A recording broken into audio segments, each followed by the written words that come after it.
Hello മക്കളെ, നമ്മൾ വീണ്ടും ഒരു റിവിഷൻ ക്ലാസ് ആരംഭിക്കുകയാണ്. ഈ റിവിഷൻ ക്ലാസ്സിൻ്റെ വിജയം എന്ന് പറയുന്നത് നിങ്ങളുടെ ഓരോരുത്തരുടെയും സപ്പോർട്ടായിരിക്കും. നമ്മൾ അടുത്ത് വരുന്ന സെക്രട്ടേറിയറ്റ് അസിസ്റ്റൻറ്റ് പ്രിലിമിനറിയുടെ ഫേസ് 2 എക്സാം, അതേപോലെ തന്നെ ലാബ് അസിസ്റ്റൻറ്റിൻ്റെ എക്സാമും, പിന്നെ ഒരുപാട് എക്സാമുകൾ വരുന്നുണ്ട് അല്ലേ. ഗുരുവായൂർ ദേവസ്വം ബോർഡ് എക്സാം വരുന്നുണ്ട്, സെയിൽസ് അസിസ്റ്റൻ്റ് എക്സാം വരുന്നുണ്ട്. അപ്പോൾ ഇത്തരത്തിൽ ഒരുപാട് എക്സാമുകൾ ഇനി വരുന്നുണ്ട്. അപ്പോൾ ഈ എല്ലാ എക്സാമിനും വേണ്ടിയിട്ടുള്ളൊരു റിവിഷൻ ക്ലാസ് ആണ്. എല്ലാ ദിവസവും നമ്മൾ SCERT പാഠഭാഗങ്ങളും അതേപോലെ തന്നെ എക്കണോമിക്സും കോൺസ്റ്റിറ്റ്യൂഷനും എല്ലാ ഭാഗങ്ങളും ഇംഗ്ലീഷും മലയാളമൊക്കെ ഉൾപ്പെടുത്താനാണ് ഉദ്ദേശിച്ചിട്ടുള്ളത്. നിങ്ങളുടെ എല്ലാവരുടെയും സപ്പോർട്ട് ഈ ക്ലാസ്സിലുണ്ടെങ്കിൽ മാത്രമേ ക്ലാസ് മുന്നോട്ട് പോവുകയുള്ളൂ. അപ്പോൾ നമ്മൾക്ക് ഇവിടെ നിന്ന് SCERTയിൽ നിന്ന് ആദ്യം തന്നെ തുടങ്ങാം. ആദ്യം തന്നെ നമ്മൾ ഹിസ്റ്ററി എന്നുള്ള പോർഷനിൽ നിന്ന് 7ാം ക്ലാസ്സിലെ ഗാന്ധിജിയും സ്വാതന്ത്ര്യ സമരവും എന്ന ഭാഗമാണ് എടുത്തിട്ടുള്ളത്. അപ്പോൾ ഈ പാഠഭാഗത്തിലെ എല്ലാ കാര്യങ്ങളും കുറേ വിശദീകരിച്ച് പറയില്ല, എങ്കിലും അത്യാവശ്യം പറയേണ്ട എക്സാമിന് ചോദിക്കുന്ന എക്സാം പോയിന്റ് ഓഫ് വ്യൂവിൽ എല്ലാ കാര്യങ്ങളും നമ്മൾ ഡിസ്കസ് ചെയ്തിട്ട് തന്നെ പോകുള്ളൂ. അപ്പോൾ ആദ്യം തന്നെ ഇന്ത്യൻ ദേശീയ പ്രസ്ഥാനത്തിന്റെ ചരിത്രത്തിൽ ഗാന്ധിയൻ കാലഘട്ടം എന്നറിയപ്പെടുന്നത് ഏതാണെന്ന് ചോദിച്ചിട്ടുണ്ട്. ഇന്ത്യൻ സ്വാതന്ത്ര്യ സമരത്തിന്റെ ചരിത്രത്തിൽ, ഇന്ത്യൻ ദേശീയ പ്രസ്ഥാനത്തിന്റെ ചരിത്രത്തിൽ ഗാന്ധിയൻ കാലഘട്ടം എന്നറിയപ്പെടുന്നത് 1919 മുതൽ 1947 വരെയാണ്. 1919 എന്ന് പറയുമ്പോൾ നമ്മുടെ ജാലിയൻ വാലാബാഗിന്റെ ആ വർഷം അല്ലേ, 1919 മുതൽ പിന്നെ നമുക്ക് സ്വാതന്ത്ര്യം കിട്ടുന്നത് വരെ 1947 വരെയാണ് ഗാന്ധിയൻ കാലഘട്ടം എന്ന് പറയുന്നത്. അപ്പം നമ്മളുടെ ദേശീയ പ്രസ്ഥാനത്തിന്റെ കാലഘട്ടത്തെ ശരിക്കും 3ആയിട്ട് തിരിച്ചിട്ടുണ്ട്. 1885 നമ്മുടെ INC രൂപം കൊള്ളുന്നത് തൊട്ടിട്ട്, 1885 INCയുടെ രൂപീകരണം തൊട്ടിട്ട് നമുക്ക് സ്വാതന്ത്ര്യം കിട്ടുന്നത് വരെ 1947 വരെയുള്ള കാലഘട്ടത്തെ നമ്മൾ 3 ഫേസുകളായിട്ട് തിരിച്ചിട്ടുണ്ട്. അതിലൊന്നാമത്തെ കാലഘട്ടം എന്ന് പറയുന്നത് മോഡറേറ്റ് ഫേസ് അഥവാ മിതവാദി കാലഘട്ടം എന്നാണ് അറിയപ്പെടുന്നത്. മോഡറേറ്റ് ഫേസ് അഥവാ മിതവാദി കാലഘട്ടം, അത് കേൾക്കുമ്പോൾ തന്നെ നിങ്ങൾക്ക് അറിയാം അല്ലേ. ആ സമയത്ത്, അതായത് 1885 മുതൽ 1905 വരെയുള്ള കാലഘട്ടമാണ് ഈ മിതവാദി കാലഘട്ടം എന്ന് അറിയുന്നത്. നമ്മുടെ INC രൂപീകരിച്ച് നമ്മുടെ ബംഗാൾ വിഭജനം അല്ലെ, ബംഗാൾ വിഭജനത്തിന് ശേഷം ജനങ്ങളൊക്കെ കുറച്ചും കൂടി അക്രമാസക്തരായി. അപ്പൊ ഈ 1905 വരെയുള്ള കാലഘട്ടത്തെയാണ് നമ്മൾ മിതവാദി കാലഘട്ടം എന്നറിയപ്പെടുന്നത്. ഈ മിതവാദി കാലഘട്ടത്തിന്റെ പ്രത്യേകതയൊക്കെ നിങ്ങൾക്ക് അറിയായിരിക്കില്ലേ. അവർ കൂടുതലും ഈ ബ്രിട്ടീഷ് നീതിയിലൊക്കെ വിശ്വസിച്ചിരുന്നവരാണ്. ബ്രിട്ടീഷുകാരുടെ പോളിസി എന്ന് തന്നെ പറയുന്നത് 3 Pകളായിരുന്നു. 3 P എന്ന് പറയുമ്പോൾ ഏതൊക്കെയായിരുന്നു ഈ മിതവാദികളുടെ 3 P എന്ന് പറയുന്നത്? മലയാളത്തിൽ പറയുകയാണെങ്കിൽ പ്രാർത്ഥന, അപേക്ഷ, പ്രതിഷേധം എന്ന് പറയും. പ്രാർത്ഥന, പ്രേയർ ഒരു P ആയില്ലേ. പിന്നെ ഒരു P എന്ന് പറയുന്നത് അപേക്ഷ എന്ന് പറയുമ്പോൾ പെറ്റീഷൻസ് കൊടുക്കാം, അപേക്ഷകൾ കൊടുക്കാം.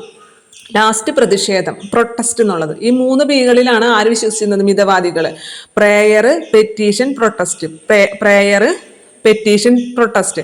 നമ്മളുടെ ഈ കഴിഞ്ഞ സെക്രട്ടേറിയറ്റ് അസിസ്റ്റന്റ് ഫേസ് 1 പ്രിലിമിനറിയുടെ ഫേസ് 1 ഇതുപോലെ തന്നെ ഒരു 4 Pകളെ കുറിച്ച് ചോദിച്ചിട്ടുണ്ടായിരുന്നു. നമുക്കത് പിന്നെ ഡിസ്കസ് ചെയ്യാം. ഇത് നമ്മുടെ ദേശീയ പ്രസ്ഥാനത്തിലെ 3 Pകളാണ്. മിതവാദികൾ വിശ്വസിക്കുന്ന 3 Pകളാണ്: പ്രേയർ, പെറ്റീഷൻ, പ്രൊട്ടസ്റ്റ്. പ്രാർത്ഥന, അപേക്ഷ, പ്രതിഷേധം എന്നുള്ളത്. അപ്പം മിതവാദികൾ അങ്ങനെയായിരുന്നു. അവർ എല്ലാത്തിനും പെറ്റീഷൻ കൊടുക്കും അല്ലെ, കുറെ അപേക്ഷിച്ച് നോക്കും, കുറെ പ്രാർത്ഥിച്ച് നോക്കും, പിന്നെ ഒന്നും നടക്കാണ്ടാവുമ്പോൾ കുറച്ച് പ്രതിഷേധിച്ച് നോക്കും. അതേപോലെ തന്നെ അവർ കൂടുതലും വിദ്യാസമ്പന്നരായിരുന്നു അവരിലുണ്ടായിരുന്നത്. അതുകൊണ്ട് തന്നെ താഴേക്കിടയിലേക്കൊന്നും, സാധാരണ ജനങ്ങളിലേക്കൊന്നും തന്നെ ദേശീയ പ്രസ്ഥാനം എത്തിയിട്ടുണ്ടായിരുന്നില്ല. അപ്പൊ ഈ കാലഘട്ടം 1885 മുതൽ 1905 വരെയുള്ള കാലഘട്ടമാണ് മോഡറേറ്റ് ഫേസ് അഥവാ മിതവാദി കാലഘട്ടം എന്ന് പറയുന്നത്. ഇനി 1905 ശേഷം 1919 വരെയുള്ള കാലഘട്ടമാണ് നമ്മൾ തീവ്രവാദ കാലഘട്ടം എന്നറിയപ്പെടുന്നത്. നമ്മുടെ ഇതിന് ശേഷം, ബംഗാൾ വിഭജനത്തിന് ശേഷം, നമ്മുടെ ജാലിയൻ വാലാബാഗ് വരെയുള്ള ആ കാലഘട്ടത്തെ നമ്മൾ തീവ്രവാദ കാലഘട്ടം എന്ന് അറിയപ്പെടുന്നു. അതിനുശേഷം 1919 മുതൽ 1947 വരെയുള്ള കാലഘട്ടത്തെയാണ് നമ്മൾ ഗാന്ധിയൻ കാലഘട്ടം എന്ന് പറയുന്നത്. ഇനി ചിലപ്പോൾ നിങ്ങൾ കാണാം ഈ 1919 മുമ്പുള്ള കാലഘട്ടത്തെ പ്രീ ഗാന്ധിയൻ എറ എന്ന് വിശേഷിപ്പിച്ചിരിക്കുന്നത്. പ്രീ ഗാന്ധിയൻ എറ എന്നും പിന്നെ ഗാന്ധിയൻ എറ എന്നും പറയുന്നത് കാണാം. പക്ഷെ ശരിക്കും ഇങ്ങനെയാണ് 3 കാലഘട്ടമായിട്ടാണ് വിഭജിച്ചിട്ടുള്ളത്. 1885 മുതൽ 1905 വരെയുള്ള കാലഘട്ടം മിതവാദി കാലഘട്ടം അഥവാ മോഡറേറ്റ് ഫേസ്. 1905 മുതൽ 1919 വരെയുള്ള കാലഘട്ടം തീവ്രവാദ കാലഘട്ടം അഥവാ എക്സ്ട്രീമിസ്റ്റ് ഫേസ്. പിന്നെ 1919 ശേഷം 1947 വരെയുള്ള കാലഘട്ടം ഗാന്ധിയൻ കാലഘട്ടം എന്നങ്ങനെ തിരിച്ചിരിക്കുന്നു. ഗാന്ധിജിനെ നമ്മുടെ വിൻസ്റ്റൺ ചർച്ചിൽ എന്താണ് വിശേഷിപ്പിച്ചിട്ടുള്ളത്? അർദ്ധനഗ്നനായിട്ടുള്ള ഫക്കീർ എന്നാണ് അല്ലെ വിശേഷിപ്പിച്ചിട്ടുള്ളത്. ഇനി ഗാന്ധിജിയുടെ സമരരീതി എന്താണ്? എല്ലാവർക്കും അറിയായിരിക്കും. ഗാന്ധിജിയുടെ സമരരീതി എന്ന് പറയുന്നത് അഹിംസയിൽ അധിഷ്ഠിതമായിട്ടുള്ള സത്യഗ്രഹം. അഹിംസയിൽ അധിഷ്ഠിതമായ സത്യഗ്രഹമാണ് ഗാന്ധിജിയുടെ സമരരീതി. അവിടെ നമ്മൾ ഒരു മലയാളത്തിൽ ഒരു പ്രധാന ക്വസ്റ്റ്യനും കൂടി അവിടെ എടുക്കുന്നുണ്ട്. സത്യഗ്രഹം ഇപ്പൊ കണ്ടില്ല, നമ്മുടെ ടെക്സ്റ്റ് ബുക്കിലടക്കം എല്ലാ സ്റ്റഡി മെറ്റീരിയലും സത്യാഗ്രഹം എന്നാണ് കാണാം. PSC പദശുദ്ധിയിൽ മലയാളത്തിൽ പദശുദ്ധിയിൽ ചോദിക്കാറുണ്ട്. സത്യാഗ്രഹം എന്ന് പറഞ്ഞത് തെറ്റാണ്, സത്യഗ്രഹമാണ്. സത്യ പ്ലസ് ആഗ്രഹമല്ല, ഗ്രഹമാണ്. ഗ്രഹം ഗ്രഹിക്കൽ എന്ന് പറഞ്ഞാൽ പിടിക്കൽ എന്നുള്ള അർത്ഥമുണ്ട്. ഗ്രഹിക്കൽ എന്ന് പറഞ്ഞു കഴിഞ്ഞാൽ പിടിക്കൽ എന്നുള്ള അർത്ഥം കൂടി ഉണ്ട്. സത്യത്തെ മുറുകെ പിടിക്കലാണ് സത്യഗ്രഹം എന്ന് പറഞ്ഞു കഴിഞ്ഞാൽ. അപ്പൊ ചോദിക്കും, മുമ്പ് ചോദിച്ചിട്ടുണ്ട്, സത്യാഗ്രഹം എന്ന് പറഞ്ഞാൽ തെറ്റാണ്, സത്യഗ്രഹം. അവിടെ നീട്ടലൊന്നും വേണ്ട, സത്യഗ്രഹം. ഈ നീട്ടലിന്റെ കുറെ പ്രശ്നങ്ങൾ നമ്മുടെ പദശുദ്ധിയിൽ PSC ചോദിക്കാറുണ്ട്. ചുമതലബോധം ചുമതലാബോധം എന്ന് പറഞ്ഞ് തരും അല്ലെ, ചുമതലാബോധം തരും, തെറ്റാണ്. ചുമതല ബോധമേ ഉള്ളൂ, ചുമതല ബോധം. അതേപോലെ തന്നെ വായനാ ദിനം എന്ന് തരും, തെറ്റാണ്. വായന ദിനമുള്ളൂ, നാ കഴിഞ്ഞിട്ട് ഒരു നീട്ടലും വേണ്ട, വായന ദിനമാണ് ശരിയായിട്ടുള്ളത്. അതുപോലെ ചുമതല ബോധം, അതുപോലെ സത്യഗ്രഹം. മനസ്സിലായോ? അപ്പൊ ഈ നീട്ടലുകൾ പ്രശ്നം സൃഷ്ടിക്കുന്ന കുറെ പദശുദ്ധിയിലെ ഭാഗങ്ങളുണ്ട്, അത് ശ്രദ്ധിച്ചു വെക്കുക. അത് PSC ചോദിക്കാറുണ്ട്. സത്യഗ്രഹം നമുക്കിപ്പോൾ റിവിഷൻ ക്ലാസ് ആയതുകൊണ്ട് നമുക്ക് പറയുമ്പോൾ എല്ലാം പറഞ്ഞു പോകാം. സത്യഗ്രഹമാണ് ശരിയായിട്ടുള്ളത്, സത്യാഗ്രഹമല്ല. ചുമതല ബോധമാണ്, ചുമതലാബോധം അല്ല.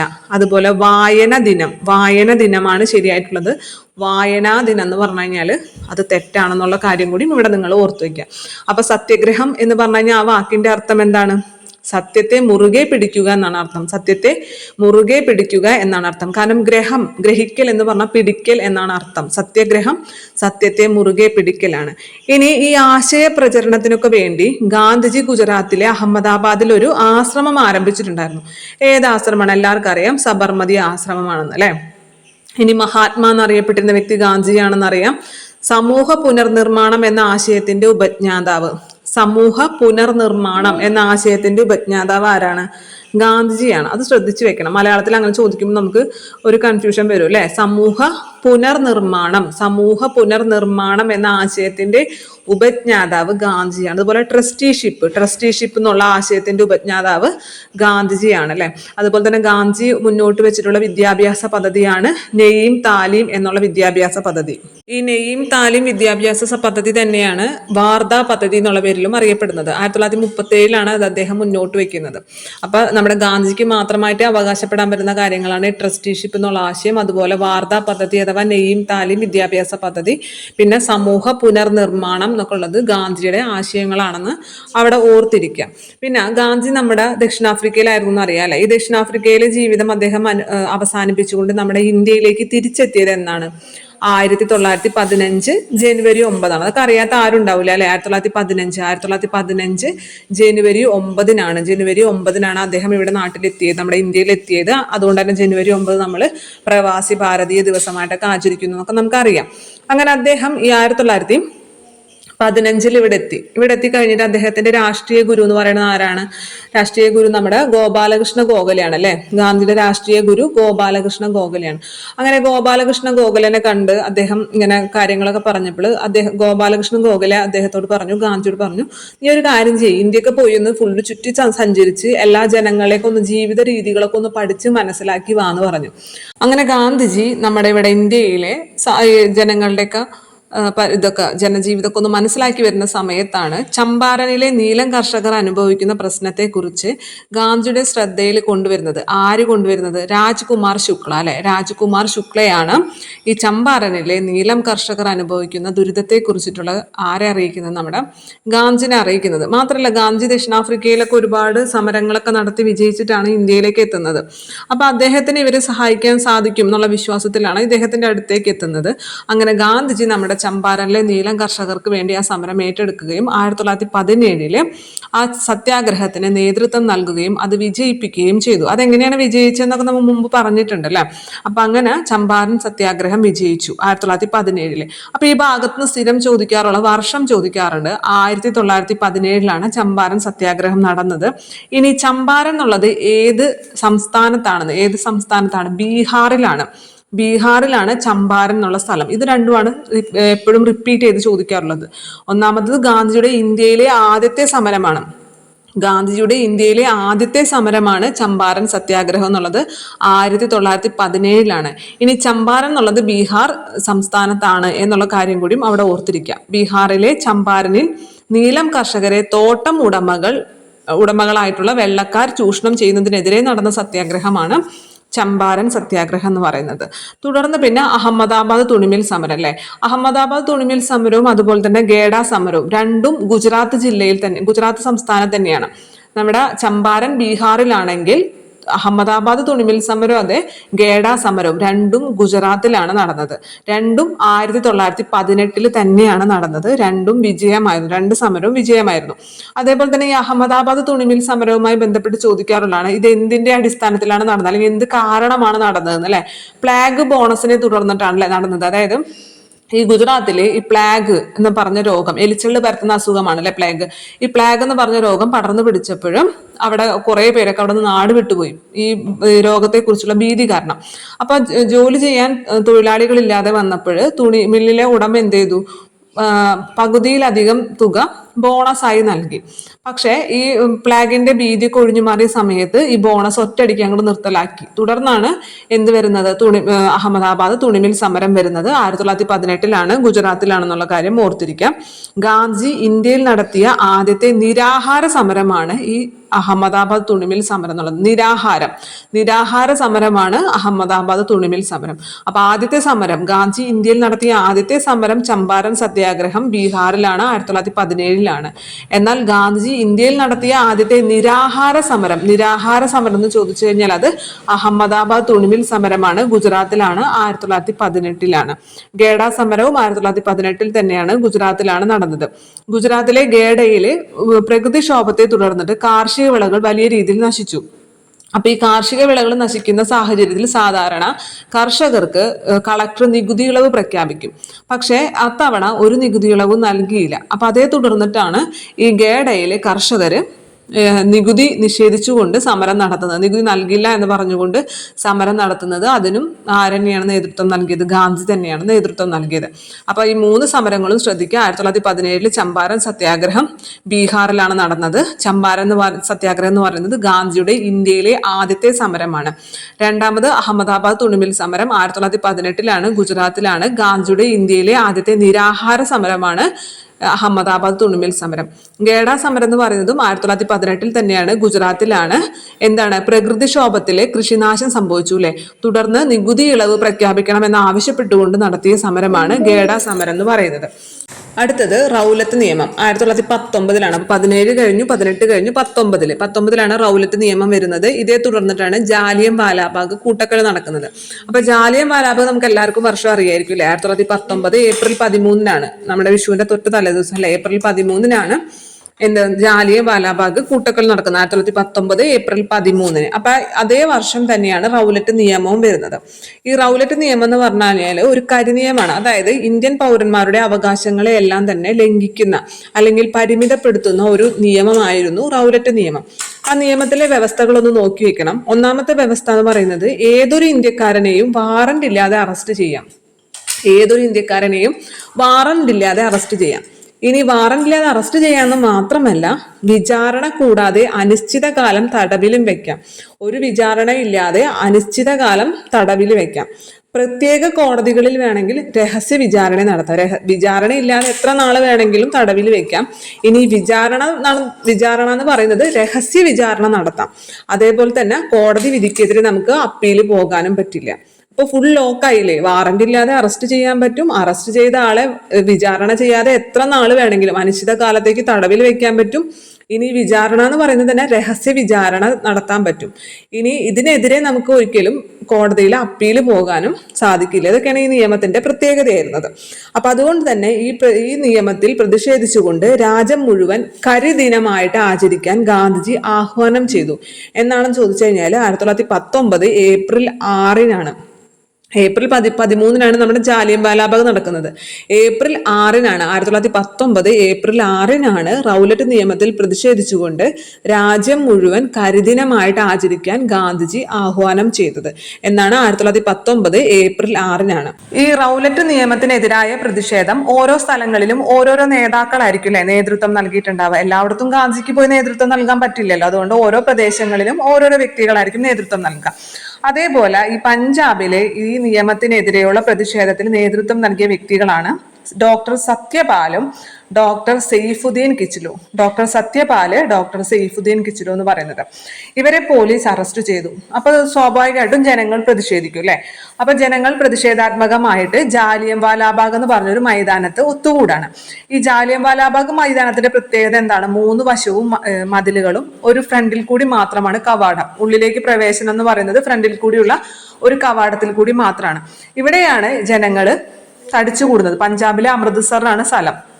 അങ്ങനെ ഇവിടെ തടിച്ചുകൂടിയ ജനങ്ങൾക്ക് നേരെ, അതും നിരായുധരായിട്ടുള്ള ജനങ്ങളുണ്ട്, യാതൊരു ആയുധങ്ങളും ഇവരെ കയ്യിലില്ല, ഇവർക്ക് നേരെ പോലീസ് യാതൊരു മുന്നറിയിപ്പും കൂടാതെ വെടിവെക്കുകയും 1000-ലധികം പേര് മരിക്കുകയും ചെയ്ത സംഭവമാണ് ജാലിയൻ വാലാബാഗ് എന്ന് പറയുന്നത്.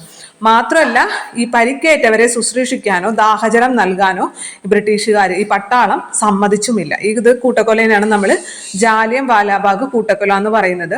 ജാലിയൻ വാലാബാഗ് കൂട്ടക്കൊലയെ പ്രതിഷേധിച്ചുകൊണ്ടാണ് നമ്മുടെ ഗാന്ധിജി കൈസർ ഇ ഹിന്ദ് പദവി ഉപേക്ഷിച്ചത്.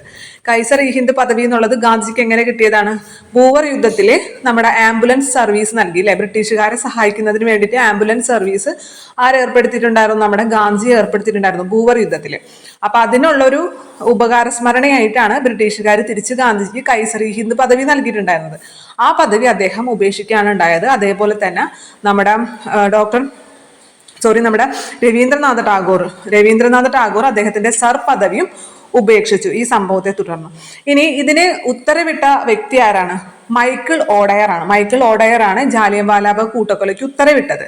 അപ്പൊ മൈക്കിൾ കൂടി വിളിച്ചു പറഞ്ഞു. നിങ്ങൾ സാധാരണ വെടിവെക്കാനൊക്കെ ചാർജ് എന്ന് പറഞ്ഞ് വിളിച്ചു പറയുന്നത് കണ്ടിട്ടില്ലേ? മൈക്കിൾ കൂടി, അങ്ങനെ ഓർത്താൽ മതി. മൈക്കിൾ ഓഡയർ ആണ് ഇതിന് ഉത്തരവിട്ടത്. ഇനി ഇതേ സംഭവത്തിൽ തന്നെ ദൃക്സാക്ഷിയായിരുന്ന കുട്ടിയായിരുന്നു ഉദ്ധം സിംഗ് എന്ന് പറയുന്നത്. ഉദ്ധം സിംഗ് ഈ സംഭവം നടക്കുമ്പോൾ കുട്ടിയായിരുന്നു. പിന്നീട് അദ്ദേഹം, ഈ മൈക്കിൾ ഓഡയർ ആണെങ്കിൽ അദ്ദേഹത്തിന്റെ ഇന്ത്യയിലെ സർവീസ് ഒക്കെ കഴിഞ്ഞ് ലണ്ടനിലേക്ക് തിരിച്ചു പോയില്ലേ. ഉദ്ധം സിംഗ് എന്ത് ചെയ്തു? വളർന്നു വലുതായതിനു ശേഷം ഇദ്ദേഹത്തെ വധിക്കാൻ വേണ്ടി, മൈക്കിൾ ഓഡയറിനെ വധിക്കാൻ വേണ്ടി ലണ്ടനിൽ എത്തുകയും അവിടെ വെച്ചിട്ട് ഒരു പൊതുപരിപാടിയിൽ വെച്ചിട്ടാണ്, ഒരു ഫംഗ്ഷനിൽ വെച്ചിട്ടാണ് ആരെ വെടിവെച്ച് കൊല്ലുന്നത്? മൈക്കിൾ ഓഡയറിനെ ഉദ്ധം സിംഗ് വെടിവെച്ച് കൊല്ലുന്നത്. 1940-ലാണ് വെടിവെച്ച് കൊല്ലുന്നത്.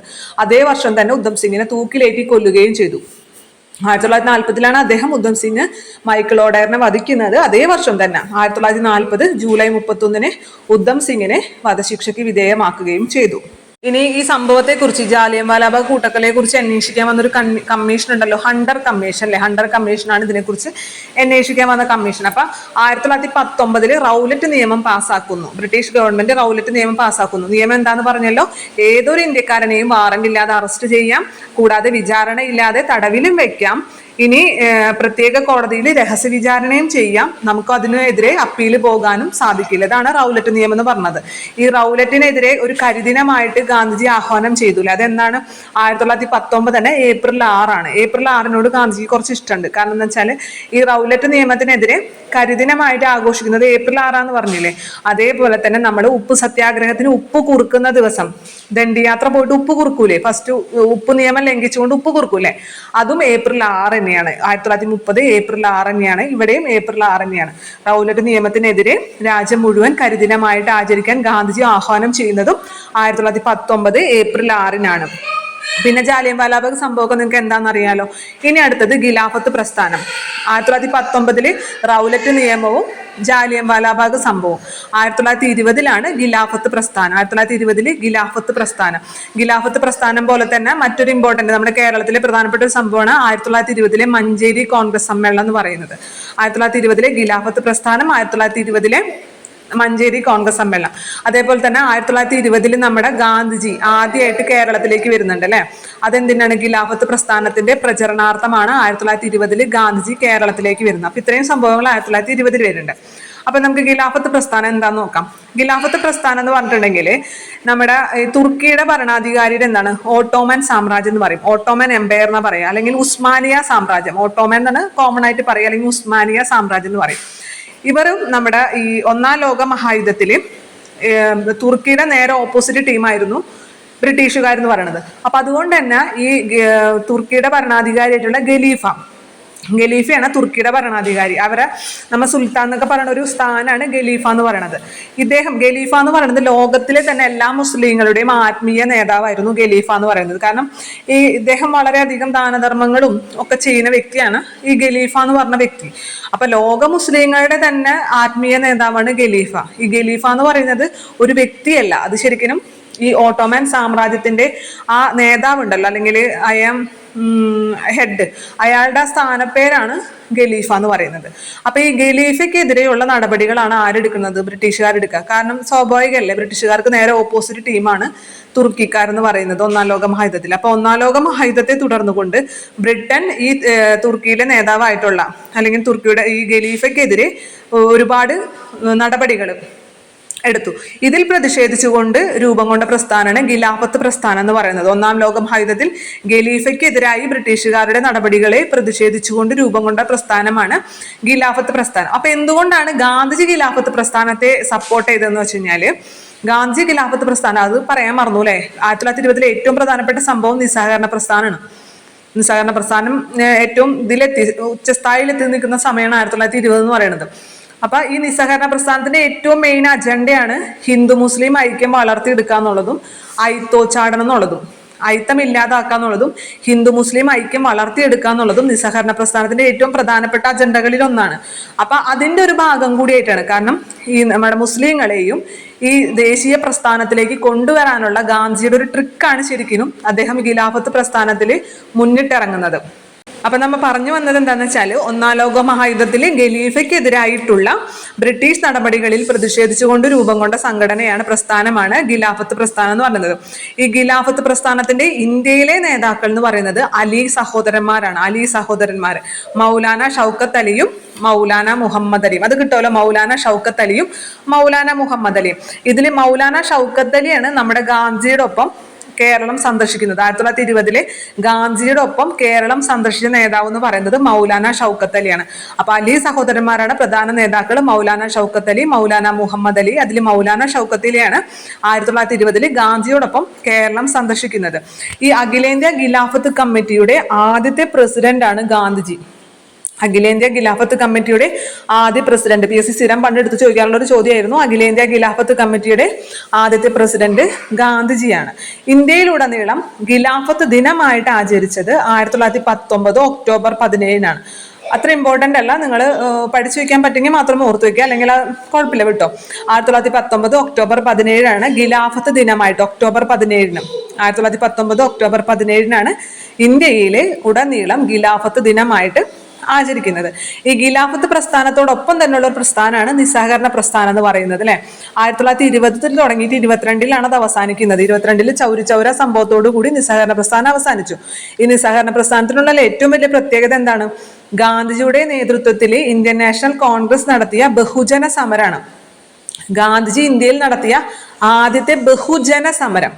ചമ്പാരൻ സത്യാഗ്രഹം എന്നൊക്കെ പറയുന്നത് ലോക്കലായിട്ട് ഓരോ പ്രദേശത്ത് നടത്തിയതാണ് അല്ലെ, മൊത്തം ഇന്ത്യയിലായിട്ട് നടത്തിയതല്ല. ചമ്പാരൻ സത്യാഗ്രഹം, അതുപോലെ അഹമ്മദാബാദ് തുണിമിൽ സമരം, ഗേഡ സമരം എന്നൊക്കെ പറയുന്നത് ഓരോ ലോക്കലായിട്ടാണ്, ഓരോ പ്രദേശങ്ങളിലാണെങ്കിൽ നമ്മുടെ ഇന്ത്യയിലുടനീളം ഗാന്ധിയുടെ നേതൃത്വത്തിൽ നടത്തിയ ആദ്യത്തെ ബഹുജന സമരം അത് നിസ്സഹകരണ സമരമാണ്. അത് മാത്രമല്ല, ഗാന്ധിയുടെ നേതൃത്വത്തിൽ ഇന്ത്യൻ നാഷണൽ കോൺഗ്രസ് നടത്തിയ ബഹുജന സമരം ഏതെന്ന് ചോദിച്ചു കഴിഞ്ഞാലും ആദ്യത്തേത് ഏതാണ്? നിസ്സഹകരണ സമരമാണ്. അവസാനത്തത് ക്വിറ്റ് ഇന്ത്യ സമരമാണ്. അപ്പൊ 1920 നിസ്സഹകരണ സമരം. ഗാന്ധിജിയുടെ നേതൃത്വത്തിൽ ഇന്ത്യൻ നാഷണൽ കോൺഗ്രസ് നടത്തിയ ബഹുജന സമരമാണ് നിസ്സഹകരണ സമരം എന്ന് പറയുന്നത്. നിസ്സഹകരണ സമരം PSCക്ക് ഭയങ്കര ഇഷ്ടപ്പെട്ടതാണ്. ഇപ്രാവശ്യം നമ്മുടെ ഇതിനു പോലും സെക്രട്ടേറിയറ്റ് അസിസ്റ്റന്റ് പ്രിലിംസിനടക്കം ഈ നിസ്സഹകരണ പ്രസ്ഥാനത്തിൽ നിന്ന് ചോദ്യം ഉണ്ടായിരുന്നു. നിസ്സഹകരണ പ്രസ്ഥാനത്തിൽ ഏറ്റവും ഇമ്പോർട്ടൻ്റ് ആയിട്ട് പഠിക്കേണ്ടതെന്ന് വെച്ചാൽ, നിസ്സഹകരണ പ്രസ്ഥാനത്തിന് 2 ഭാഗങ്ങളുണ്ട്. അതായത് നിസ്സഹകരണ പ്രസ്ഥാനം 2 തരം കർമ്മപരിപാടികളിലാണ് അധിഷ്ഠിതമായിരിക്കുന്നത്. 2 തരത്തിലുള്ള കർമ്മപരിപാടികൾ. ഒന്നെല്ലാം ബഹിഷ്കരണ പ്രസ്ഥാനവും മറ്റൊന്ന് ക്രിയാത്മകമായിട്ടുള്ള പ്രസ്ഥാനം. അപ്പൊ നിസ്സഹകരണ പ്രസ്ഥാനത്തിന് 2 ഭാഗങ്ങളുണ്ട്. ഒന്ന് ബഹിഷ്കരണ പ്രസ്ഥാനം, മറ്റൊന്ന് ക്രിയാത്മക പ്രവർത്തനങ്ങൾ. ഇത് രണ്ടും കൃത്യമായിട്ട് മനസ്സിലാക്കണം. ബഹിഷ്കരണ പ്രസ്ഥാനം എന്ന് പറയുമ്പോൾ എന്തായിരിക്കും? ബഹിഷ്കരിക്കുക, എല്ലാം ബഹിഷ്കരിക്കുക. അപ്പൊ ഏറ്റവും ആദ്യം നമുക്ക് ഒട്ടും ഇഷ്ടമില്ലാത്ത കാര്യങ്ങൾ ബഹിഷ്കരിക്കുക അല്ലെ. ഏറ്റവും ആദ്യം നമുക്ക് ഒട്ടും ഇഷ്ടമില്ലാത്ത കാര്യങ്ങൾ എന്താണ്? നികുതി അല്ലെ. ബ്രിട്ടീഷുകാർ നമുക്ക് ഏർപ്പെടുത്തിയിരിക്കുന്ന നികുതികൾ നമ്മൾ നിഷേധിക്കുക. അപ്പൊ ഒന്നാമത്തെ ബഹിഷ്കരണം നികുതിയാണ്, നികുതി നിഷേധം. രണ്ടാമത്തത് നമ്മൾ അവരുടെ കോടതികളാണ്. കാരണം ബ്രിട്ടീഷുകാർ എന്ത് വിധി വന്നാലും അത് ഇന്ത്യക്കാർക്ക് എതിരായിരിക്കും. അതുകൊണ്ട് തന്നെ നമ്മൾ അവരുടെ കോടതികളും ബഹിഷ്കരിക്കണം. അപ്പൊ നികുതി നമ്മൾ നിഷേധിച്ചു, കോടതി നമ്മൾ ബഹിഷ്കരിച്ചു. പിന്നെ രണ്ടും നമുക്ക് അത്ര കുഴപ്പമില്ലാത്ത കാര്യങ്ങളാണ്. ഒന്നാമത്തെ അവരുടെ വസ്ത്രങ്ങൾ, വിദേശ വസ്ത്രങ്ങളുടെ ബഹിഷ്കരണവും പിന്നെ പദവികളും ഉദ്യോഗങ്ങളും ഉപേക്ഷിക്കല്. അവരുടെ പദവികളിലെ ബ്രിട്ടീഷ് പദവികളിലെല്ലാം തന്നെ ഇന്ത്യക്കാരുണ്ട്. അപ്പൊ അതൊക്കെ നമ്മൾ ഉപേക്ഷിക്കുക. ഈ 4 കാര്യങ്ങളാണ് മെയിനായിട്ടും ബഹിഷ്കരണത്തിൽ വരുന്നത്. എന്തൊക്കെയാണ്? നികുതി നിഷേധം, കോടതി ബഹിഷ്കരണം, വിദേശ വസ്ത്രങ്ങളുടെ ബഹിഷ്കരണം, അതുപോലെ പദവികൾ ഉദ്യോഗങ്ങളൊക്കെ ഉപേക്ഷിക്കല്. ഇനി ക്രിയാത്മക പ്രവർത്തനങ്ങൾ എന്ന് പറയുമ്പോൾ ഇന്ത്യൻ ജനതക്കിടയിൽ ഐക്യം വളർത്തിയെടുക്കുന്നതിനുള്ള അല്ലെങ്കിൽ ഇന്ത്യൻ ജനങ്ങളെ കൂടുതൽ ദേശീയ പ്രസ്ഥാനത്തിലേക്ക് ആകർഷിക്കുന്ന തരത്തിലുള്ള പ്രവർത്തനങ്ങളാണ് ക്രിയാത്മക പ്രവർത്തനങ്ങൾ. അതിൽ ഏറ്റവും പ്രധാനപ്പെട്ടത് ഹിന്ദു മുസ്ലിം ഐക്യം വളർത്തിയെടുക്കുക എന്നുള്ളതും ഐക്യം ഇല്ലാതാക്കുക എന്നുള്ളതും ഐത്തോച്ചാടനവുമാണ്. ഹിന്ദു മുസ്ലിം ഐക്യം വളർത്തിയെടുക്കുക, അത് ഹിന്ദുക്കളും മുസ്ലിങ്ങളും ഒറ്റക്കെട്ടായി നിൽക്കണം അല്ലെ. അതേപോലെ തന്നെയാണ് ഏറ്റവും വലിയ പ്രശ്നമാണ് ഐത്തം എന്ന് പറയുന്നത്. ഹിന്ദു മതത്തിനുള്ളിൽ തന്നെ എല്ലാവരും തമ്മിലുള്ള പ്രശ്നത്തിന് കാരണം ഈ ഐത്താണ്. അപ്പൊ ഐത്തം ഇല്ലാതാക്കിയെടുക്കുക, ഐത്തോച്ചാടനം എന്നുള്ളതും പ്രധാനപ്പെട്ട 2 കാര്യമാണ്. പിന്നെ അതുപോലെ ഖാദി വസ്ത്രങ്ങളുടെ പ്രചാരണം. നമ്മൾക്ക് വിദേശ വസ്ത്രം ഉപേക്ഷിച്ചാൽ മാത്രം പോരല്ലോ, നമുക്ക് എന്തെങ്കിലും ധരിക്കാൻ വേണ്ടി. അതുകൊണ്ട് ഖാദി വസ്ത്രങ്ങളുടെ പ്രചാരണവും ദേശീയ വിദ്യാലയങ്ങൾ സ്ഥാപിക്കുക. അതുപോലെ തന്നെ മദ്യഷാപ്പുകൾ, പിക്കറ്റിംഗ്, ഇതൊക്കെ എന്തിന്റെ തന്നെ ഭാഗമാണ്? ഈ നിസ്സഹകരണ പ്രസ്ഥാനത്തിന്റെ തന്നെ ഭാഗങ്ങളാണ്. അപ്പൊ ഒന്നും കൂടി ഓർത്തു നോക്കിയ ബഹിഷ്കരണം എന്ന് പറയുമ്പോൾ എന്തൊക്കെയാണ് ബഹിഷ്കരിക്കേണ്ടത്? നികുതി നിഷേധിക്കുക, പിന്നെ കോടതികൾ ബഹിഷ്കരിക്കുക, വസ്ത്രങ്ങൾ ബഹിഷ്കരിക്കുക, അതുപോലെ ഉദ്യോഗങ്ങളും പദവികളും ഉപേക്ഷിക്കുക. ക്രിയാത്മക പ്രവർത്തനം എന്ന് പറയുമ്പോൾ നമ്മുടെ ഇന്ത്യക്കാർക്കിടയിൽ ഐക്യം വളർത്തിയെടുക്കണം. അതിന് വേണ്ടിയിട്ട് എന്ത് വേണം? ഹിന്ദു മുസ്ലിം ഐക്യം വളർത്തിയെടുക്കണം, ഐത്തോച്ചാടനം നടത്തണം, പിന്നെ ഖാദി വസ്ത്രങ്ങൾ പ്രചരിപ്പിക്കണം, ദേശീയ വിദ്യാലയങ്ങൾ സ്ഥാപിക്കണം. ദേശീയ വിദ്യാലയങ്ങൾ എന്ന് മാത്രമല്ല, ദേശീയമായിട്ട് നമ്മുടെ സ്വന്തം ഇന്ത്യക്കാരുടെ വ്യവസായങ്ങൾ ആരംഭിക്കുക, അതുപോലുള്ള കാര്യങ്ങളൊക്കെ വരുന്നത്. അതുപോലെ നമ്മുടെ മദ്യഷാപ്പുകൾ, പിക്കറ്റിംഗ്, മദ്യഷാപ്പുകൾക്കെതിരെയുള്ള പ്രതിഷേധം നടത്താം. ഇതൊക്കെ എന്തിന്റെ? മദ്യനിരോധനം എന്നുള്ളതൊക്കെ എന്തിന്റെ ഭാഗമായി തന്നെ വരുന്നതാണ്? ഈ നിസ്സഹകരണ പ്രസ്ഥാനത്തിന്റെ ഭാഗമായി തന്നെ വരുന്നതാണ്. അപ്പൊ അതുപോലെ തന്നെ ഒരു കാര്യം പ്രധാനപ്പെട്ടത്, ഈ നിസ്സഹകരണ പ്രസ്ഥാനം എന്നുള്ളത് അത് നമ്മുടെ കോൺഗ്രസ് സമ്മേളനം അംഗീകരിക്കൂലേ? എന്തെങ്കിലും ഒരു സംഭവം നടത്തുമ്പോൾ നമുക്ക് കോൺഗ്രസ് സമ്മേളനം അംഗീകരിക്കും. കാരണം നമ്മൾ ഫസ്റ്റ് തന്നെ പറഞ്ഞില്ലേ, നമ്മുടെ INCയുടെ നേതൃത്വത്തിൽ നടത്തിയ ഒരു സമ്മേളനമാണ് നിസ്സഹകരണ സമരം. അപ്പൊ ഏത് കോൺഗ്രസ് സമ്മേളനത്തിലാണ് ഈ നിസ്സഹകരണ പ്രസ്ഥാനം അംഗീകരിച്ചതെന്ന് ചോദിച്ചു കഴിഞ്ഞാല് 1920 കൽക്കത്തയിലെ പ്രത്യേക സമ്മേളനത്തിലാണ്, സ്പെഷ്യൽ സെഷനിലാണ്. 1920 കൽക്കത്ത സ്പെഷ്യൽ സമ്മേളനത്തിലാണ്. നമ്മുടെ ദേശീയ പ്രസ്ഥാനത്തിലെ ഏറ്റവും ഹൈലൈറ്റ് ചെയ്ത് നിൽക്കുന്ന 3 കാര്യങ്ങളാണ് അല്ലെ. ഒന്ന് നിസ്സഹകരണ സമരം, പിന്നെ നിയമലംഘന സമരം, പിന്നെ ക്വിറ്റ് ഇന്ത്യ എന്ന് പറയുന്നത്. അതിൽ നിസ്സഹകരണ സമരം പാസ്സാക്കിയ INC സമ്മേളനം എന്ന് പറയുന്നത് 1920 സ്പെഷ്യൽ കൽക്കട്ട സ്പെഷ്യൽ സമ്മേളനമാണ്. കൽക്കട്ടയിലെ പ്രത്യേക സമ്മേളനമാണ് നിസ്സഹകരണ സമരം പാസ്സാക്കുന്നത്. ഇനി നിയമലംഘന സമരം പാസ്സാക്കുന്നതെന്ന് പറയുന്നത് INCയുടെ 1929 ലാഹോർ സമ്മേളനത്തിൽ ആ ഇതിലാണ് നമ്മൾ 1930 ജനുവരി 26 നമ്മൾ രവി നദിക്കരയിൽ സ്വാതന്ത്ര്യ പതാകയൊക്കെ ഉയർത്താനും സ്വാതന്ത്ര്യ ദിനമായിട്ട് ആചരിക്കാനൊക്കെ തീരുമാനിച്ചതിൽ അതേ ലാഹോർ സമ്മേളനത്തിലാണ്. അപ്പൊ 1929 ലാഹോർ സമ്മേളനത്തിലാണ് നിയമലംഘന പ്രസ്ഥാനം ആരംഭിക്കാൻ വേണ്ടിയിട്ട് പാസ്സാക്കുന്നത്. അതേപോലെ ക്വിറ്റ് ഇന്ത്യ ആണെങ്കിൽ 1930 ബോംബെ സമ്മേളനത്തിലാണ്. 1942 ബോംബെ സമ്മേളനം. ക്വിറ്റ് ഇന്ത്യ 42 1942 1942 ബോംബെ സമ്മേളനം. ബോംബെ സമ്മേളനത്തിലാണ് ക്വിറ്റ് ഇന്ത്യ പ്രമേയം കോൺഗ്രസ് പാസ്സാക്കുന്നത്. അപ്പൊ ഈ നിസ്സഹകരണ സമരമായിട്ട് ഇത്രയും കാര്യങ്ങൾ ഓർത്തിരിക്കുക. അതേപോലെ തന്നെ ഭരണാധികാരി അധികാരം ദുർവിനിയോഗം ചെയ്താൽ അവനെ അനുസരിക്കാതിരിക്കാൻ പുരാതന കാലം മുതലേ പ്രജകൾക്ക് അവകാശമുണ്ട് എന്ന് പറഞ്ഞത് ആരാണ്? ഗാന്ധിജിയാണ് അല്ലെ പറഞ്ഞത്. ഗാന്ധിജി നിസ്സഹകരണ സമരത്തിന് മുന്നോടിയായിട്ട് വൈസ്രോയ്ക്ക് അയച്ചൊരു കത്തിന്റെ ഭാഗമാണത്. ഭരണാധികാരി അധികാരം ദുർവിനിയോഗം ചെയ്താൽ അവനെ അനുസരിക്കാതിരിക്കാനുള്ള അവകാശം പ്രജകൾക്ക് എന്ന് തൊട്ടുണ്ട്? പുരാതന കാലം മുതൽക്ക് തൊട്ടേ ഉണ്ട് എന്ന് പറഞ്ഞുകൊണ്ടാണ് വൈസ്രോയ്ക്ക് ആര് കത്തയച്ചത്? ഗാന്ധിജി കത്തയച്ചത്. അപ്പൊ നിസ്സഹകരണ സമരത്തിൽ ആ ബഹിഷ്കരണ പ്രസ്ഥാനവും അതുപോലെ ക്രിയാത്മക പ്രവർത്തനങ്ങളും ഇമ്പോർട്ടന്റ് ആയിട്ട് ഓർത്തിരിക്കാം. ഇനി മലബാർ കലാപം. മലബാർ കലാപം എന്ന് പറയുന്നത് നമ്മളുടെ ഈ നിസ്സഹകരണ സമരത്തിന്റെയും അതുപോലെ ഖിലാഫത്ത് പ്രസ്ഥാനത്തിന്റെയും ഒരു പ്രതിഫലനമാണ്. നമ്മുടെ കേരളത്തിൽ ഉണ്ടായ ഒരു പ്രതിഫലനമാണ് എന്ന് പറയുന്നത് മലബാർ കലാപം എന്ന് പറയുന്നത്. മാപ്പിള കലാപം എന്ന് പറയുന്നത് ഒരുപാട് നാളുകൾക്ക് മുമ്പാണ് അല്ലെ. അതിൻ്റെയൊക്കെ ഒരു തുടർച്ച എന്നും വേണമെങ്കിൽ പറയാം. മലബാർ കലാപം എന്ന് പറയുന്നത് 1921 അപ്പൊ മലബാർ കലാപത്തിന്റെ സമയത്ത് കേരളത്തിൽ സജീവമായിരുന്ന പ്രസ്ഥാനങ്ങൾ ഏതൊക്കെയാണെന്ന് ചോദിച്ചു കഴിഞ്ഞാൽ ഏതൊക്കെയാണ്? മലബാർ കലാപത്തിന്റെ സമയത്ത് കേരളത്തിൽ സജീവമായിരുന്ന പ്രസ്ഥാനങ്ങളും ഖിലാഫത്ത് പ്രസ്ഥാനവും അതുപോലെ തന്നെ നിസ്സഹകരണ പ്രസ്ഥാനമാണ്.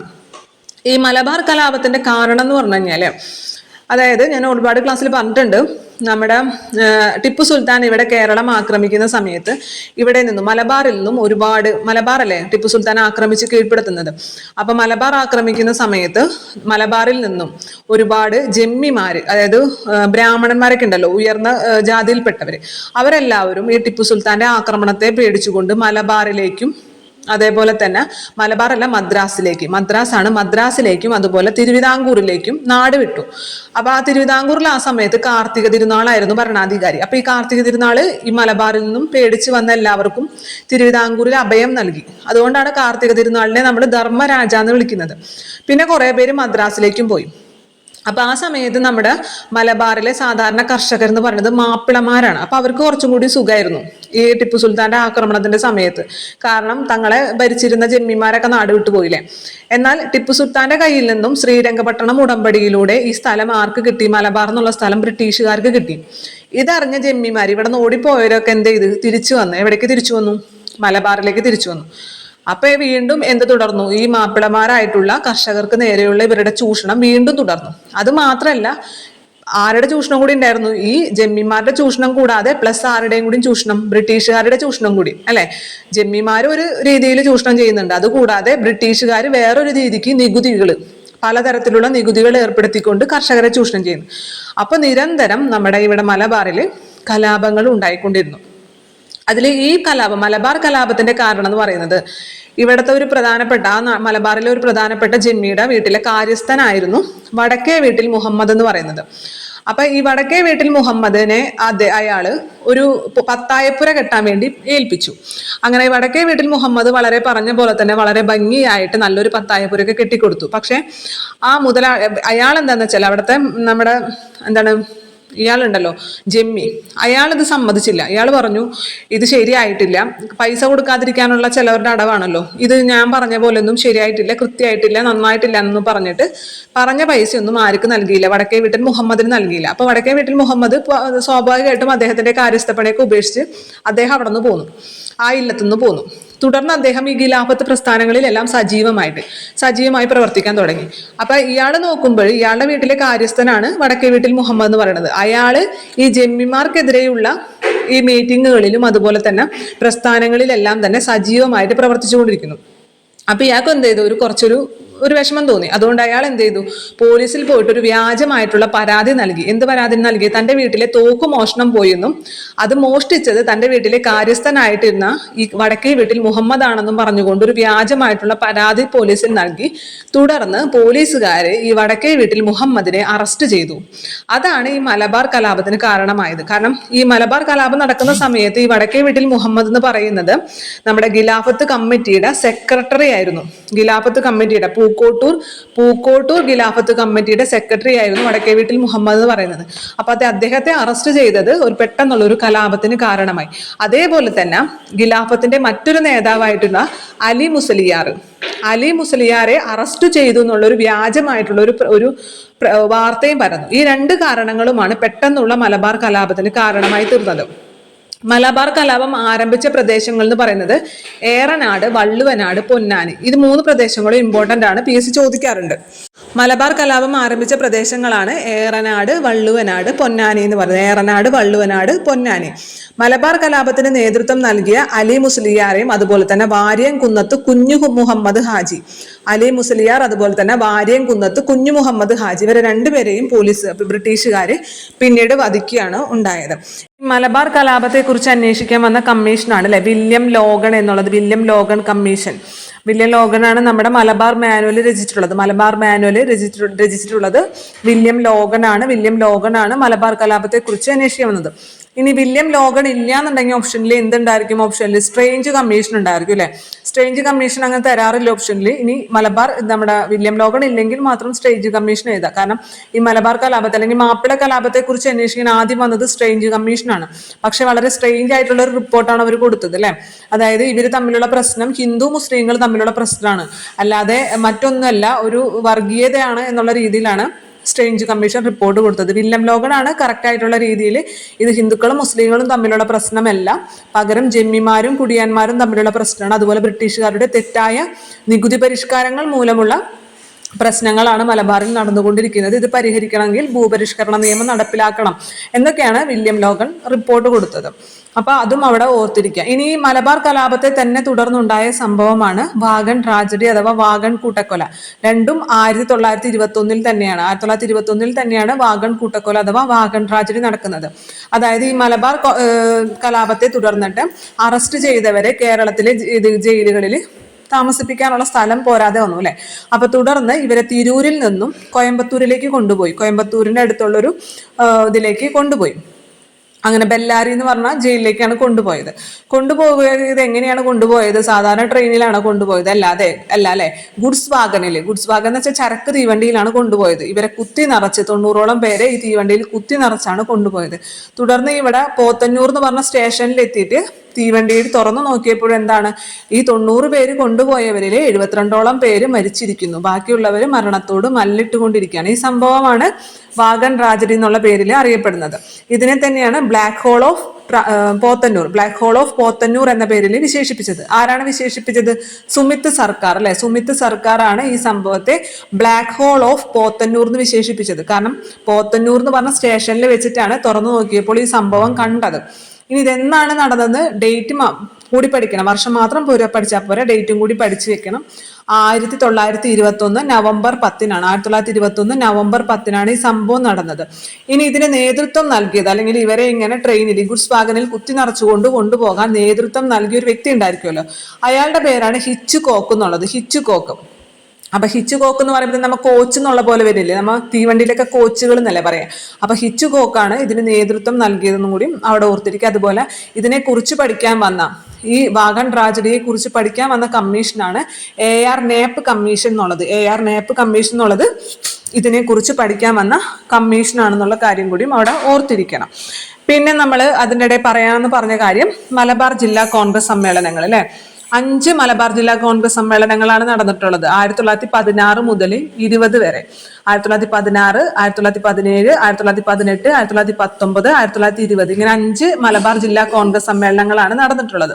അതിൽ 1916 മലബാർ ജില്ലാ കോൺഗ്രസ് സമ്മേളനം പാലക്കാടും, അവസാനത്തത് 1920 മഞ്ചേരിയിൽ വെച്ചിട്ടാണ് നടന്നിട്ടുള്ളത്. ഈ ആദ്യം നടന്നത് അവസാനം നടന്നതാണ് PSC സ്ഥിരം ചോദിക്കാറെങ്കിലും ബാക്കിയുള്ളതും കൂടി പഠിച്ചിരിക്കുക. കാരണം സിമ്പിളാണ്. ഒരു കോഡ് പഠിച്ചിട്ടുണ്ടായിരുന്നു അല്ലെ. പാലക്കാടുള്ള കോഴിയുടെ തല വടക്കോട്ട് ചെരിഞ്ഞ്. പാലക്കാടുള്ള കോഴിയുടെ തല വടക്കോട്ട് ചെരിഞ്ഞെന്ന് പഠിച്ചിട്ടുണ്ടായില്ലേ.